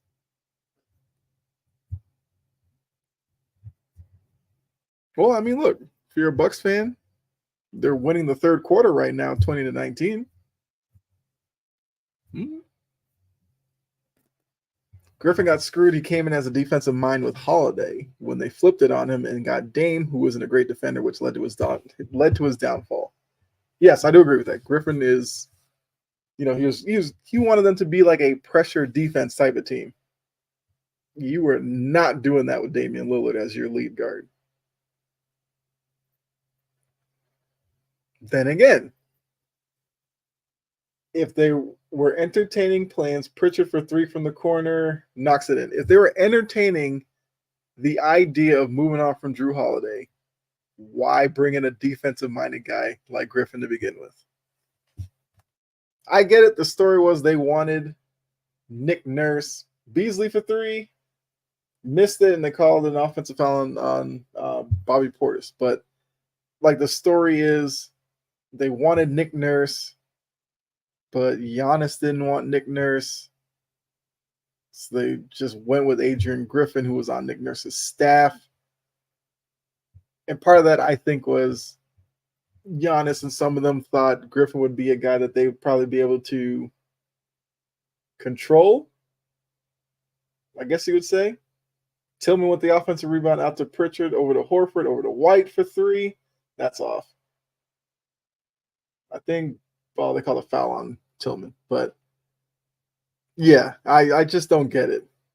I hated the – and then the weird thing was Doc being a consultant and then you're appointing him when you could have kind of just picked Doc to begin with. Problem, we will keep blowing through coaches if Giannis is in charge. Once again, turnover here. Celtics on the break. Brown out to Horford. Trail 3. Knocks it in. Horford's having a really good couple of weeks. But because of the way the NBA is, small market teams are always going to feel like they have to, do whatever their star says. Otherwise, he's not going to stay. Like I said, some of that is on Beasley for 3. No, off the side of the backboard. But some of that is on people in the NBA media who love pushing talent out of the small markets. It's one of the arguments I hate hearing all the time. Because what were they talking about with Giannis? It was the last season. Oh, Giannis needs to get out of Milwaukee because blah, blah, blah, blah, blah. Why? He won a title there, so they've shown that they could put together a team to win a title. Why does he need to leave? And then it's when they try to move players out of small markets, it's always to the same 2 or 3 teams. Everybody has to be either in Miami or LA. Maybe New York for some. How is that good for the league? They should want guys like Giannis to stay in Milwaukee or a Halliburton to stay in Indiana. Derek White, 3, you rimmed it out. De'Aaron Fox and Sabonis to stay in Sacramento. That's better for the league if the talent is spread out. Not because you're Stephen A. and you want the finals every year to be in Miami and LA so you have warm weather and a nightlife to be able to have fun while you're doing the finals. That's on you, buddy.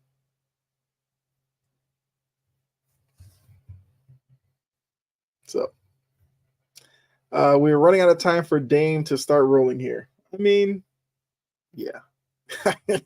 It's 94-76 at this point. It's going to be a couple minutes before Doc Rivers probably just empties the bench out and calls it a loss. Which then again would be the second Celtics game in a row I've done where it's turned into a blowout. So either my watch-alongs are a good charm for them, or I just happened to pick the two games where the competition just couldn't hold up.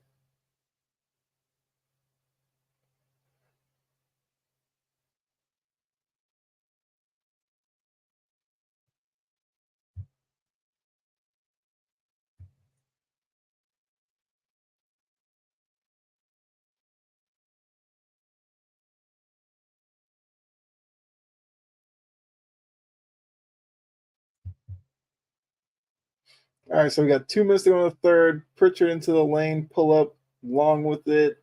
Horford gets the rebound amongst like 3 Bucks players. White gets Connaughton up in the air, gets the and one.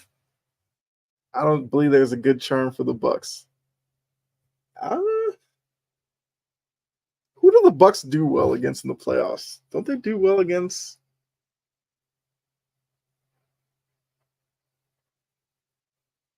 Is it the Sixers they do well against? I was trying to think of that the other day. Because the Celtics always do well against the Bucks and the Sixers. I was trying to think, do the Bucks do well against the Sixers as well? Derek White, 17 points, 7 assists, 0 turnovers. Portis has Tillman, fadeaway, knocks it in. The Heat are our worst nightmares. I mean, that's the Heat. It's one of the annoying things if I were a Heat fan. The fact that they care so little about the regular season and then turn up for the playoffs. Tillman for 3, no. Would love to see him get that shot going. The Suns do well against the Suns.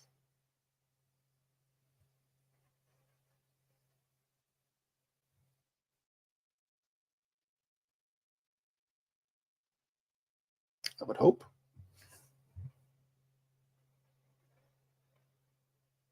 All right, so we're under a minute.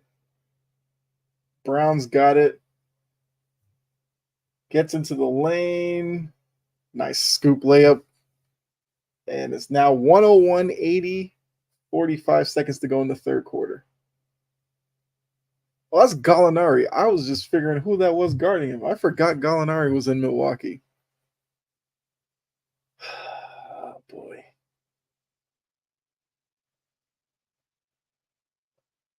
Hey, a team that lacks athleticism, you know what you need? Danilo Gallinari. I'm not root for Gallinari. I like his game. It's just I hated the fact that he couldn't actually ever play for the Celtics because he got hurt playing for what was it, Italy?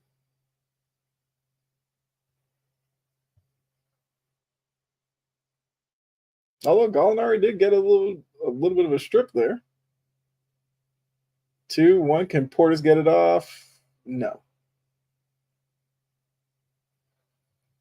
The way Doc plays his bench, I forget half the guys who play in Milwaukee. It's funny, but yeah, that's true.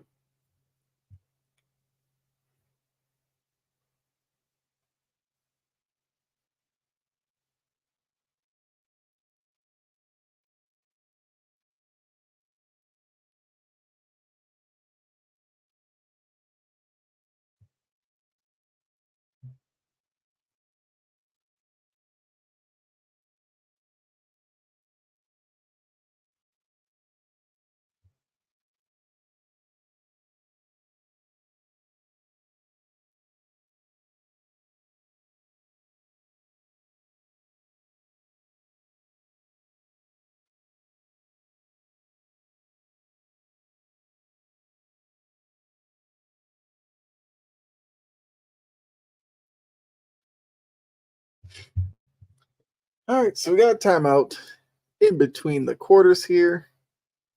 So unfortunately, I did say at one point the Bucks were winning the quarter. They ended up losing the quarter. 32-27, which is why the lead extended out to now 18. So we'll have to see at what point does Doc pull Dame and just sit him.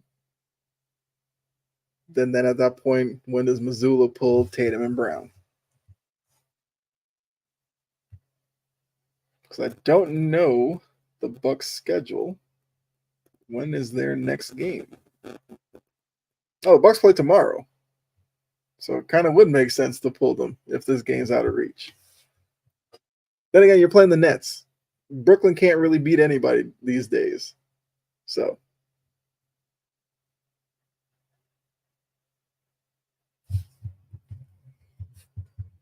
Yeah, so far this game's kind of out of hand, so let's just have some fun with it.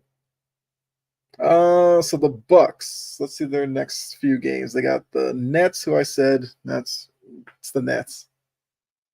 Then you got Thunder, Lakers, Pelicans, before getting the Hawks, Wizards, Grizzlies, Raptors. Then Knicks, Celtics, Magic, Thunder, Magic. Okay. So they have like a tough 3-game stretch, then pretty easy 4 games. And then their last 5 games are pretty tough.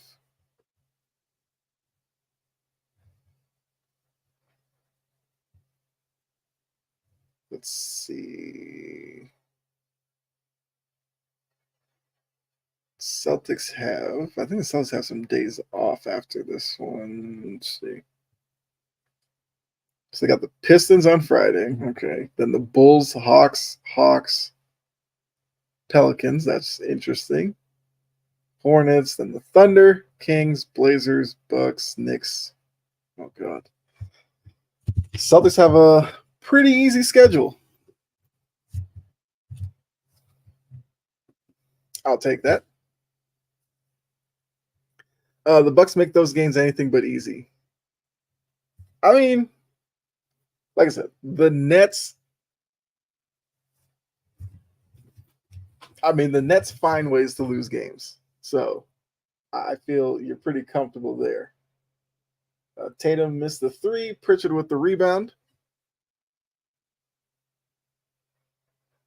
Pritchard dancing on Gallinari. And yeah, if you think Gallinari is going to move his feet to stay in front of Pritchard that long, not a chance.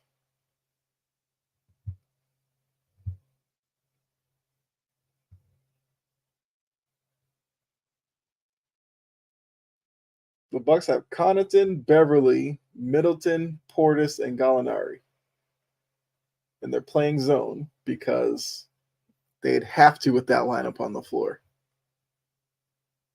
So Pritchard hits a 3 because Derek White got into the lane, collapsed Beverley in. He kicked it out to Pritchard, who knocked down the 3. Middleton into the lane, gets the 2.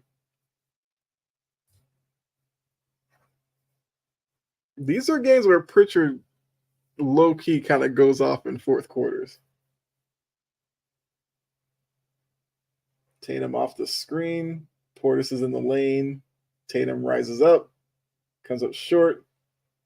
Yeah.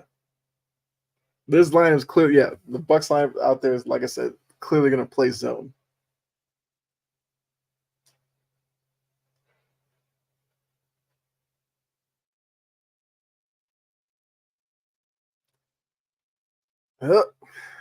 Portis getting crazy. Portis is talking to Derek White. Let's see where this goes.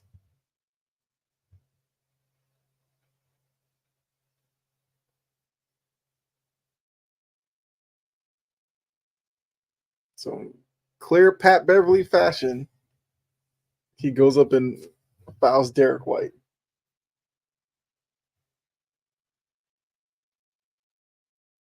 Yeah, Derek White caught a little bit of an elbow on the Portis post up, but I don't think it was that big of a deal.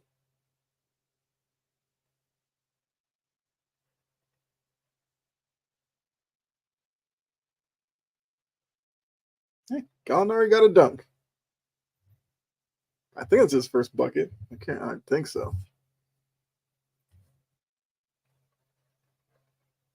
All right, so 104.89.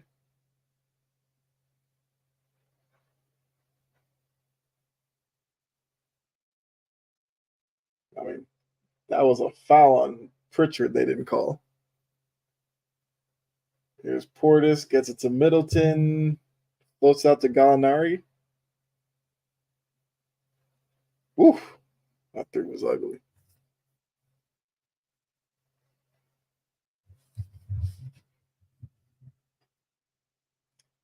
Ugly shot there from Gallinari.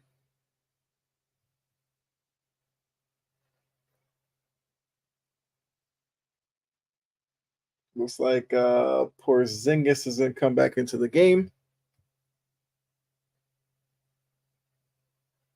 All right, so Tatum's got Middleton in the middle of the floor. Middleton with the quick hands. Gets the steal. Middleton coming down, pull up. Call that a three. I wonder if they're going to look at that one. And then they just called a tech on somebody. I probably guess $50 is on Tatum.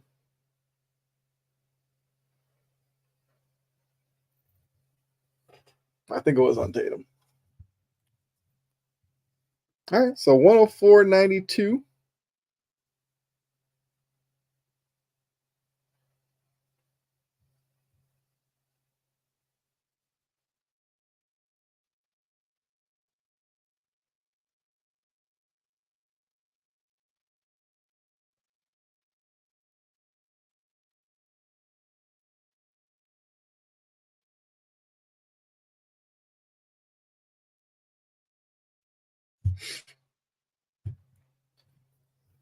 All right.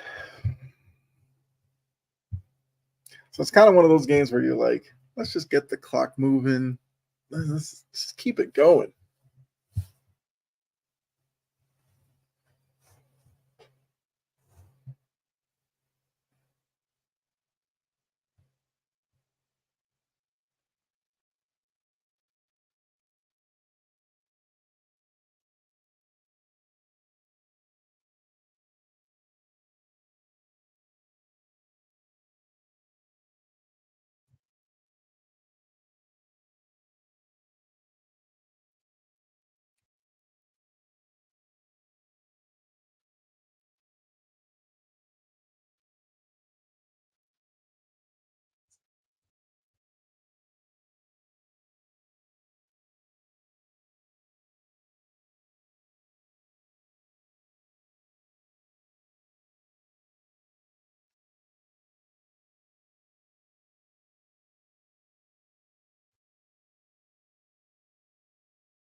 All right, here we go. A question. I just remember I've been reading your stuff out. Let's post this one. Bring this one up. Who do I have in the NBA Finals? This is from Trajan. Like I said, Facebook's a weird thing about just saying Facebook user. So NBA Finals, I have the Celtics. That's not a homer pick. I do think they are equipped this season to get there. And I believe in the West we're going to get. I think it's Denver. I think it's Celtics Nuggets. I know Mo said earlier that he would feel like one of the number one seeds doesn't make it there, and I could see that as well. Although I see Marco is a Belarus tuning in. Appreciate that. So I guess the question might be, out of the number one seeds, who do I see less likely getting there?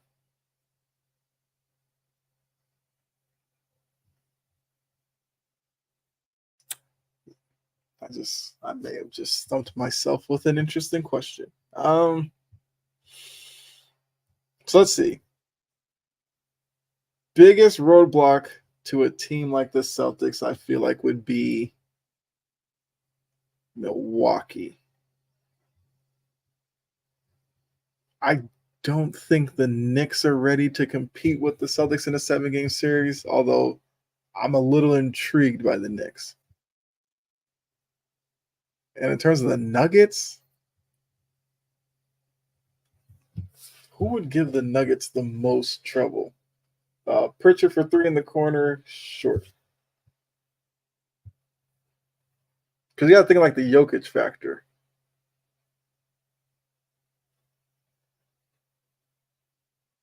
It's called a blocking foul on Brown. I thought he had good position on Middleton there.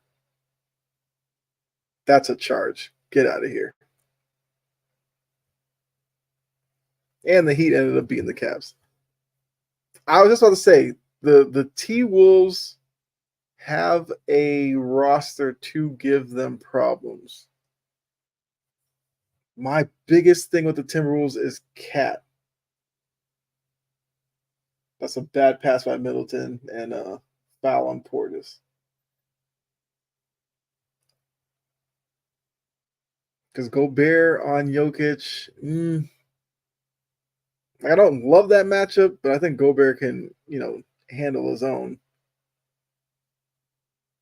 It's just Cat defensively against Denver. What does he do? And even Anthony Edwards.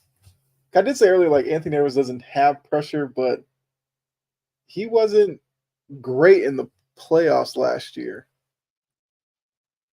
He kind of settled from the perimeter too much. But neither here nor there. So I had Celtics, Nuggets. Could I see a team like OKC or the Timberwolves? Portis fadeaway knocks it in 104-94 Celtics lead, 7.5 to go. I probably see the Thunder having a better shot than the T-Wolves. I just like SGA, Holmgren, the Williams guys. Derek White hits a big three. That's kind of what he does when they need him to. I like OKC more than the Timberwolves right now.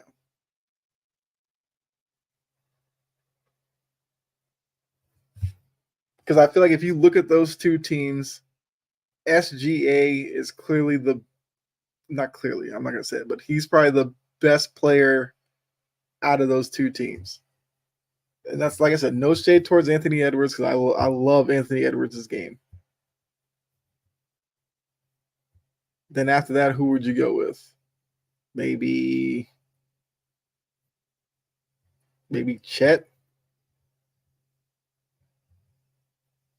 Then I might go Jalen Williams. Then maybe after that, I might go Cat. So I think OKC has just a better roster. Problem is with those two teams, not a lot of experience. And that's kind of my questions with a lot of the teams in the West who could get in Denver's way. Timberwolves could give Nuggets problems, yeah. They could. And then again, Denver could beat them in 5.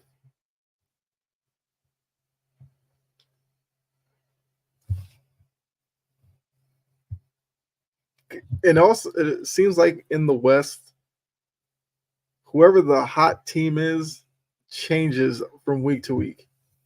I remember everybody was loving the Clippers not too long ago.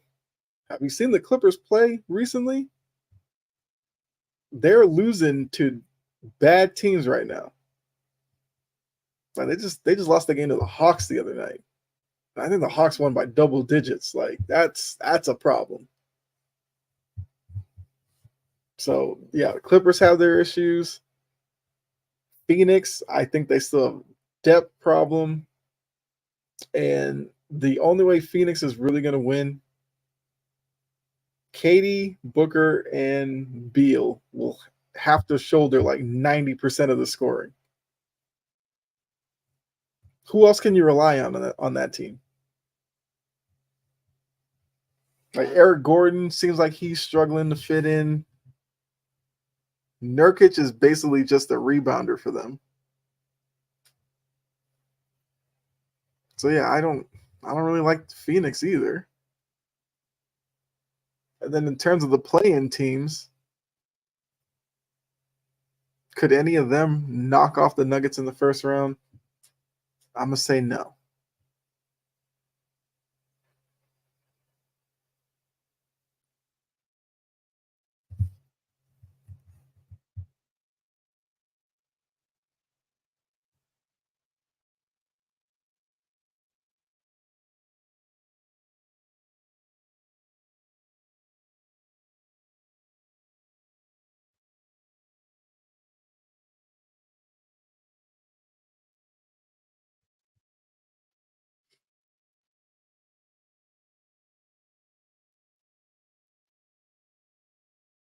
All right, so Celtics scoring, you got Tatum 23, White 20, Brown 19, Pritchard 19, Porzingis 15.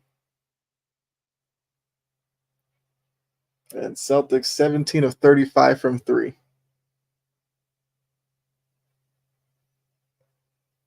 Like they've been hovering around 50% from three these past few. What they do, like 50 something percent against the Suns. Good defensive possession from the Celtics out of the timeout. So under 7 minutes, they're up by 13. Gets it to Jaylen Brown. I don't know who that guy is guarding him. Swinging around. Tatum's got Portis on him. Pulls up. Off. Brown gets the rebound. Out to Horford. And what do you call? Get out of here. Get out of here. Let's see this. They called an offensive foul on Al Horford. They're showing the replay. Let me see.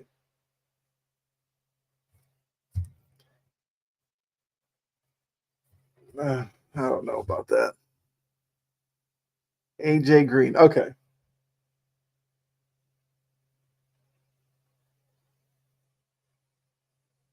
I have no idea who AJ Green is. AJ Green.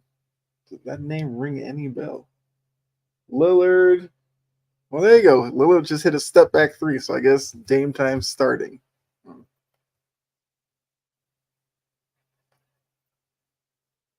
Rookie. Yeah, I mean, I figured he was a rookie. I was trying to think. What school did he go to? That name sounds familiar. I'm completely blanking right now.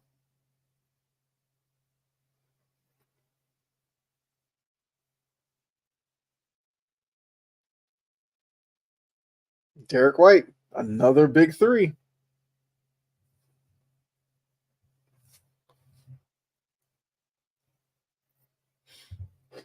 Yeah, where did AJ Green go to school?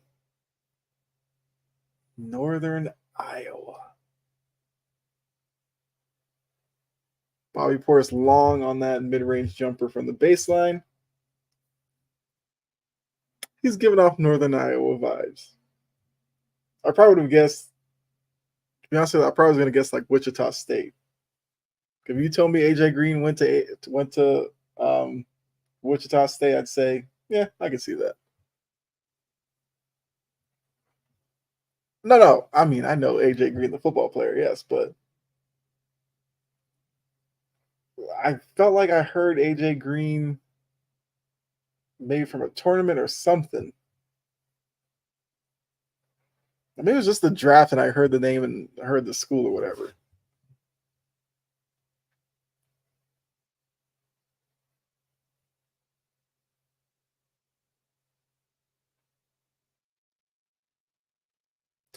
Thursday they got Pelicans versus the Magic. That's an interesting game. Because once again, on the Ball podcast, Integrity Sports Network, we talked about kind of like a buy or sell game. Beasley misses the three, Compton gets the rebound. And talked about the Magic. I think the Magic are an interesting team come the playoffs. And I don't really know if they are one and done, if they maybe steal a round or two. I don't know. But I think the way that they play defense and the talent they have offensively, they could give. I guess at this point they'd be playing the Knicks in the first round. I feel like the Magic would give the Knicks. They would give them a series. I mean, it's a 4-5 matchup. That should be pretty even. But I want to see how their young players perform. Does Banchero still have a special drink on the sidelines? What is a special drink? I'm assuming if it's his special drink, you got to kind of roll with it.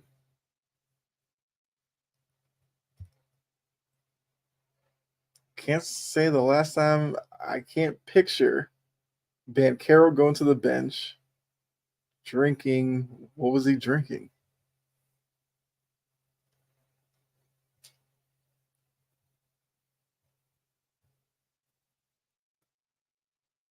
I may have to pull up some video of that when I'm off stream.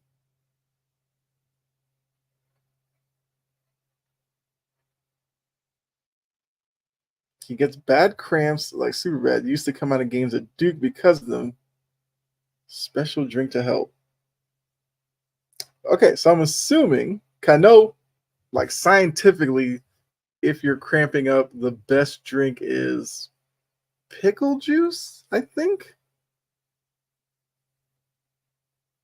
I think. Don't quote me on that. So I guess if you're gonna say that, I'm assuming it's probably some type of pickle juice. Then again, if you were drinking pickle juice, you were a different level. Like I said, I get it's good for cramps, but I couldn't see myself drinking pickle juice. Pickle juice is the way to go for football. We used to have jars at the ready. So I guess I feel like I didn't reach that level of football where it was like that. Because like I played in middle school and I was gonna play Tatum with the big block on AJ Green, but like I was gonna play football in high school, but yeah. High school is where I switched to basketball. Middle Wisconsin band, we were built a little different.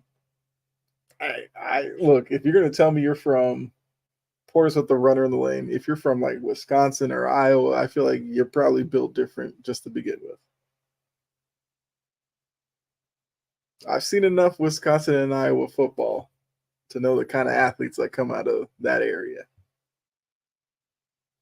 So we got 110, 101 with 3:45 to go. Porzingis just threw the ball away. Hey, got the Thanasis up off the bench.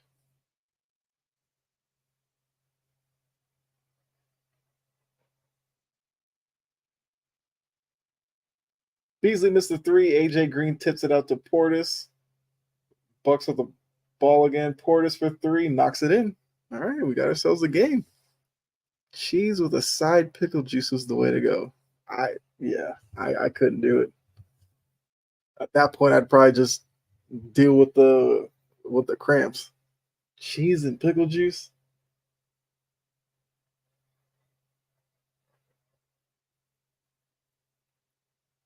We don't lose when Thanasis plays. It's over for the Celtics.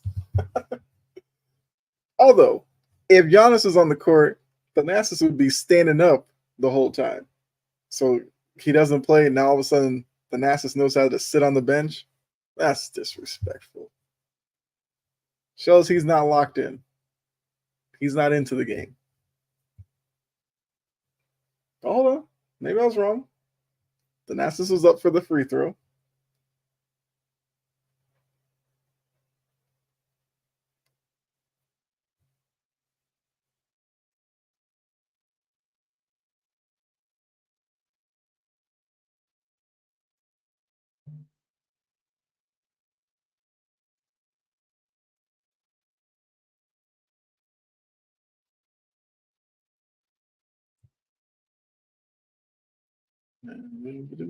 All right.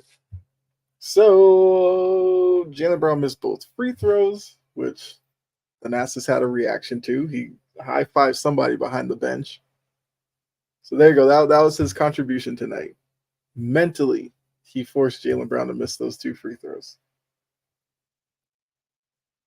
Look, I'm just glad it's not another blowout. It's a 6-point game.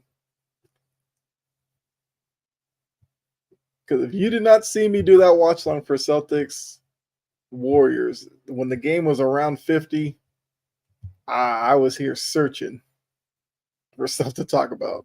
Because at that point, I was no longer watching the game. Dude has the best job security in the world. I mean, look,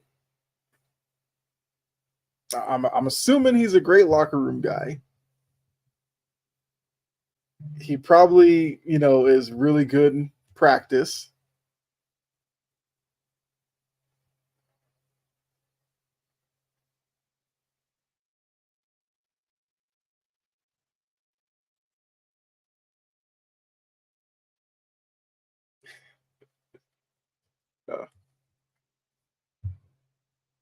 Yeah, Bucks are up 21-9 in the quarter.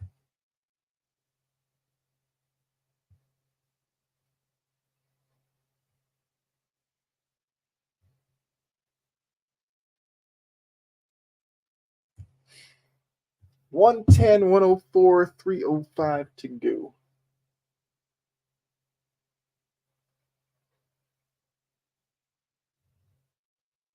Portis for three. I mean, that's just a great catch and shoot right there. All right, so got a 3-point game. All right, here we go.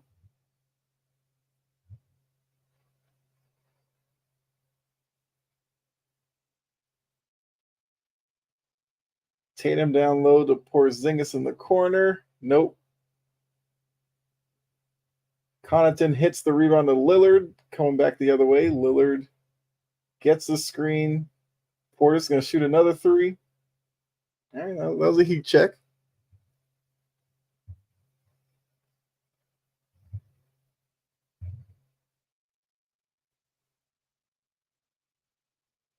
Yeah, no. Thanasis is all into this one now. Tatum into the lane, gets fouled.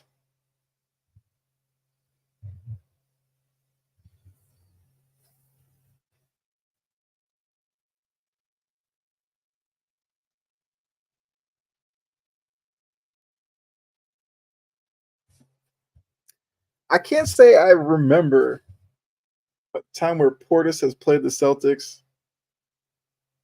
and hasn't played well. Like, I've always liked Bobby Portis. And, his game has really evolved. And I'm back, but late. Hold on. Had to pull the chat up again. Oh, Jordan. Yeah. The key part of your statement is you're back. That's what matters. Yeah, Bobby's a dog. Yeah.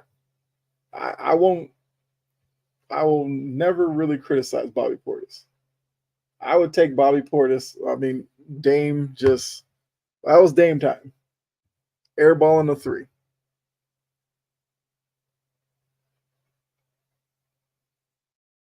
Guys like Portis, I feel like Connaughton. I like Connaughton's game too. And Tatum to the hoop gets the lay in.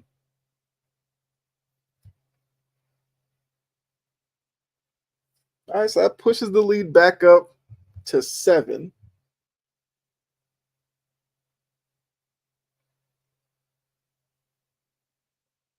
I was just thinking about it. Where did Brook Lopez go? I think it's been a while since I saw Brook Lopez on the court.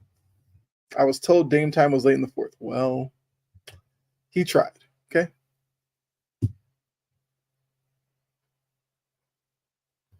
He tried the fadeaway three and he airballed it.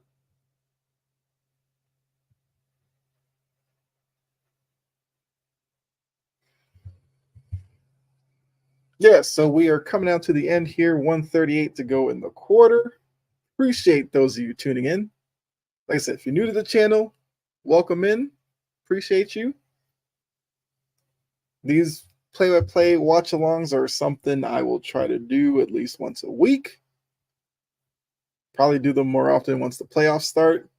It'll also depend on the schedule, of course, with the Celtics games, how many of those I can do, but I will definitely try to do as much of them as possible. In terms of, let me see, March Madness, I might do some. It'll kind of depend on the game if I'm intrigued. Because obviously I don't have a dog in the fight.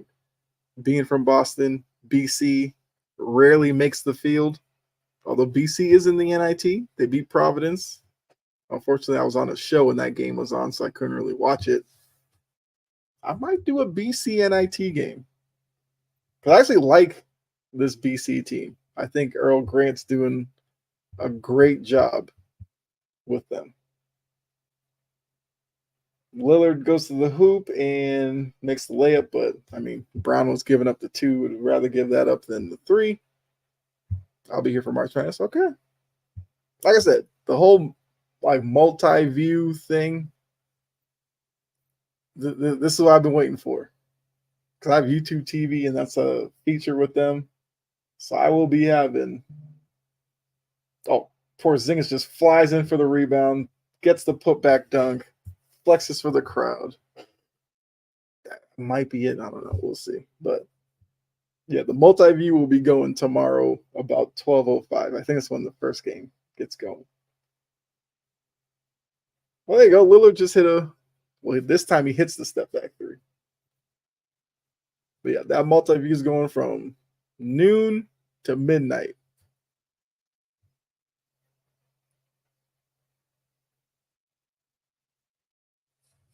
Middleton tried to switch with Beasley and knocked away by Connaughton, but it's going to be Celtics ball. So we got 45 seconds, 5 seconds to go on the shot clock. So if you're the Bucks, you need to close out this defensive possession for the next 5 seconds and get the ball back.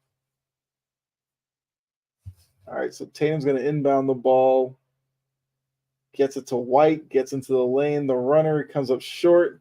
Portis with the rebound. All right, Dame's got the ball. Gets the switch, gets it out to Portis. Portis gets into the lane. Hit the runner, and they're calling an and one.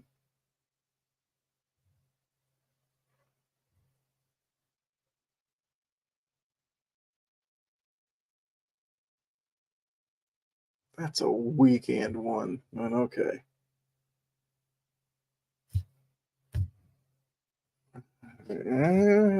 Whatever. All right, Portis at the line to make it a 1-point game.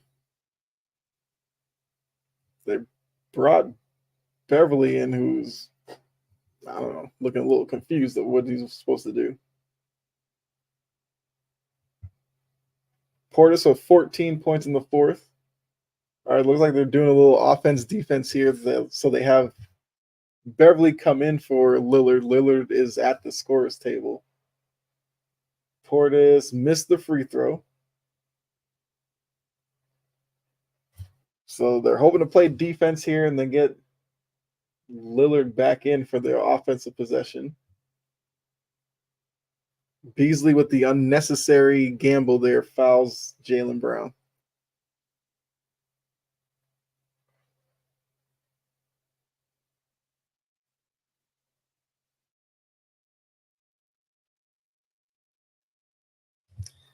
Middleton and Beverley can't be complaining. You just got a soft call on that Portis drive to the hoop. That wasn't an and one. All right, Jalen makes the first one. Brook Lopez is coming back into the game. I just said I honestly forgot about Brook Lopez. Feels like I hadn't seen him at all in the second half.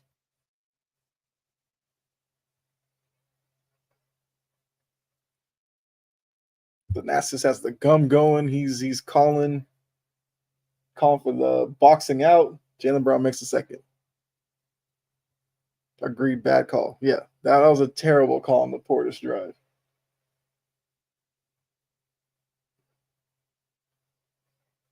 And Doc's talking about that was a weak call. Beasley shouldn't have gambled there.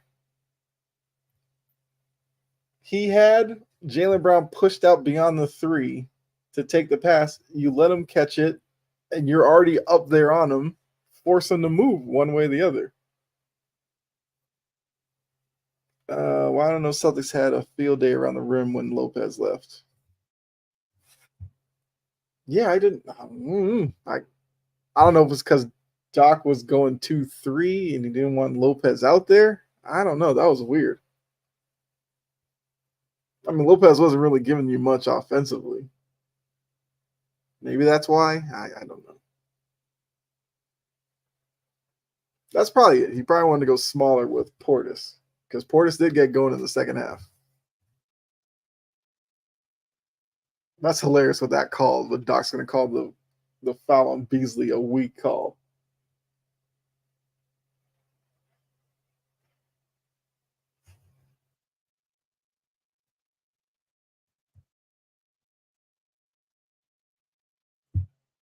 Bobby Portis talking to Charles Lee, the assistant coach who came to Boston from Milwaukee. All right, 20 seconds to go. Middleton will inbound the ball. Let's see what play Doc drew up in the huddle. Lillard gets it, gets into the lane, puts it up. Yeah. Great contest by Jaylen Brown. Tatum with the rebound, and Middleton fouls him. That's going to end it. Hey, Jaylen Brown's played pretty good defense on Damian Lillard. I mean, that's tough for Lillard to try to get that up and over a taller defender in Jaylen Brown with his momentum taking him out of bounds. That's a tough shot.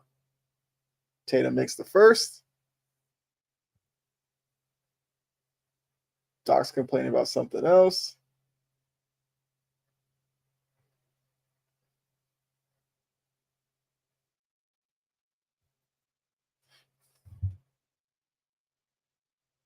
Second free throw. Knocks it in. So 120, 114.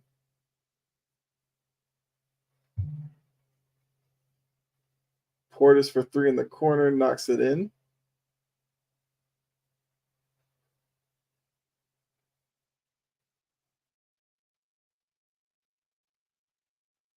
I don't know what just. Okay. So Jaylen Brown gets crunched on a screen. I mean, that was a good screen by Lopez. Then I think they fouled Middleton before they could get the 3-0.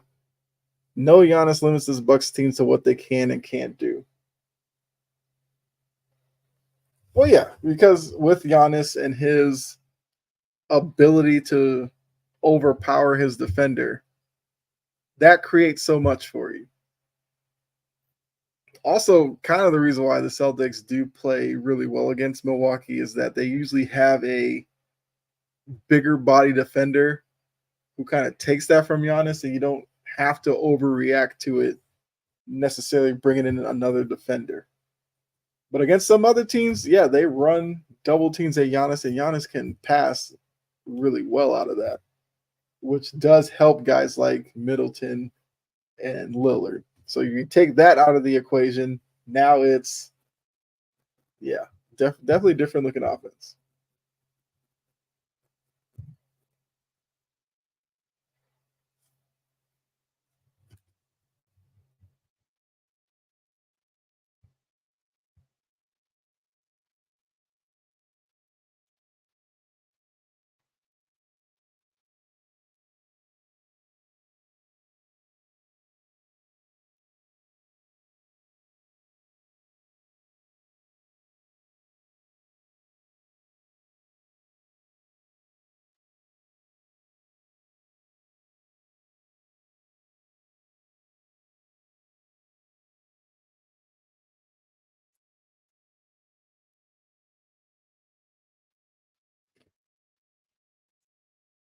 So we got 120, 116, 7.5 seconds to go.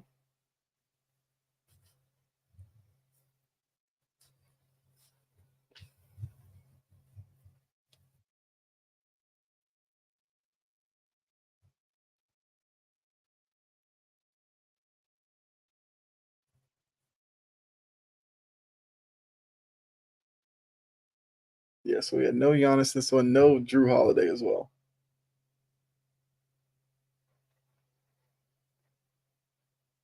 Get it into Tatum. He gets fouled. Which I feel like some of the late game stuff where Milwaukee was able to get back into this, Drew Holiday would have definitely have helped there. Celtics keep it. I mean, Celtics do this. You know, they'll kind of get bored during games, allow teams to get back into it, and then, as I mentioned before, like Derek White will hit a three or something that creates enough distance. I mean, this one with Tatum had a couple of drives to the rim to kind of kill Milwaukee's momentum.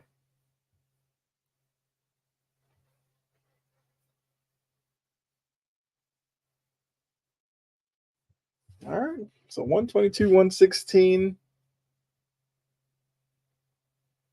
Lillard shoots the three. There you go.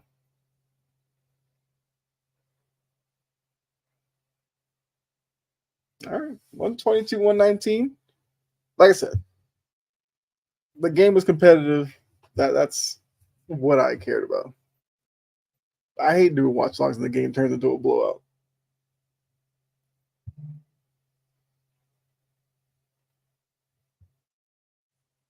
So I have to see what does that do for the standings. Let's see here. So Celtics are now 55 and 14. Bucks are 44 and 25. I know the Cleveland loss to Miami definitely helped Milwaukee. Yeah. So the Bucks still have a 1-game lead on the Cavs. The Celtics lead over the Bucks is now 10 games. Oh wait. No, I think it's 11 games now. Sorry. Yeah, it's 11 games now. I said 10. My fault. It was 10 coming into it, so it's now 11.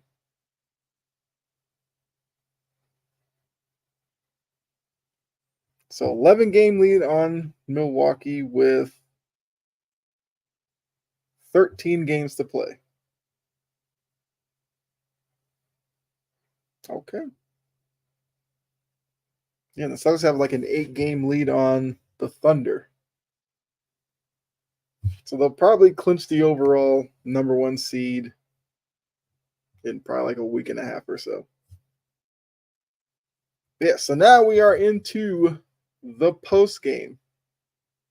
I just don't hang around here too long after the game unless, start getting into some conversations with you all. If not, usually give it a couple minutes and then I bow out of here. But like I said, appreciate everybody tuning in for sure. There was times when had like 20 people in here watching. So definitely more than I was expecting. So obviously appreciate that. Looking at the Celtics schedule, I don't know when the next Celtics game is that I'll do. We'll see. Because I did look at their schedule a little earlier.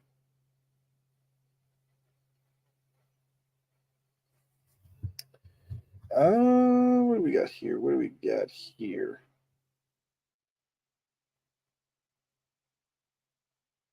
Pistons, probably not. Bulls, if Hawks. If I do a Hawks game, it'll just be me ripping the Hawks for 3 hours. I don't know. Maybe you're into that.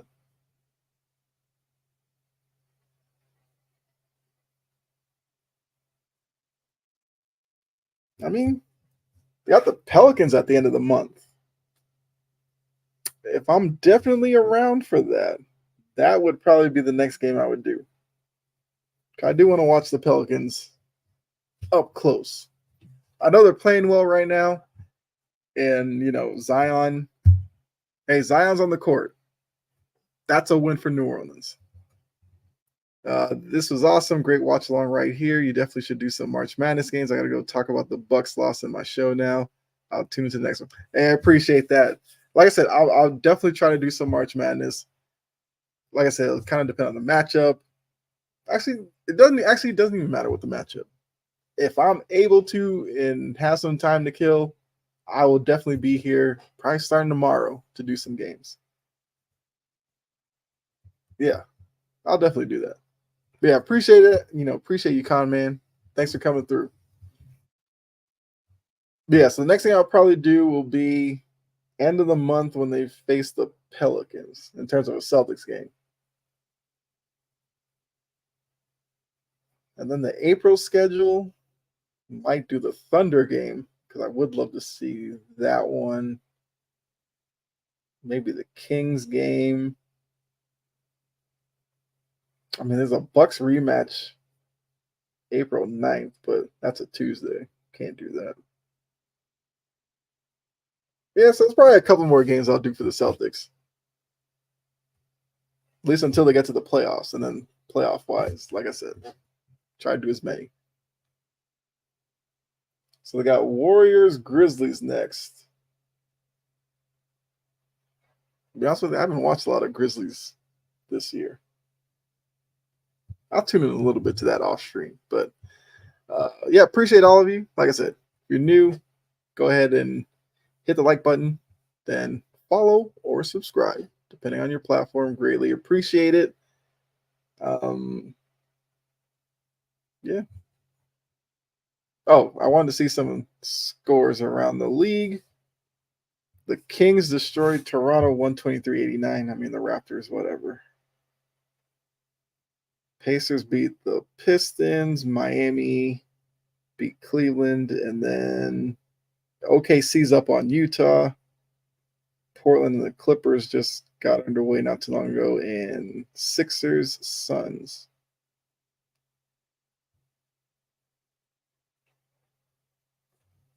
Okay.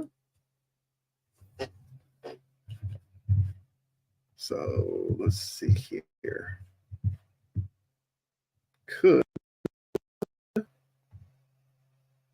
Let's look at the standings.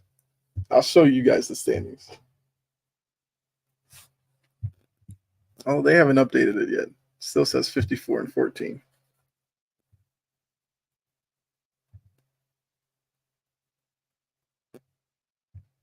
Yeah. All right. That was pointless. But yeah. So I think I'll go ahead and get up out of here. We're coming up on 2 hours and 45 minutes. But yeah, appreciate all the questions from you. Like I said, the back and forth, love it. And make sure you kind of stay tuned. I will, if I am going to do a game, I'll set the stream up and everything. You should get a notification that I will be going live at some point. So yeah, make sure you guys are back here for the next one. Like I said, it should be some point tomorrow for some March Madness. Even if I can only do like one game window, I'll definitely do that. If not, I will sit here all day with you guys doing March Madness. We'll see. But appreciate all of you. Enjoy the rest of your night. God bless. And I'll see you the next live stream. Also, check out my video I did on the Patriots. If you're a Patriots fan, good. I mean, if not, you can still check it out. I talk about their offseason and what the expectations should be from Patriots fans going forward. I do think some Patriots fans had a kind of misconception on what the offseason was going to look like. So that video is up. Go check that out. But yeah, I'll get out of here. I'll see you guys tomorrow, hopefully. Until then, I'm out of here.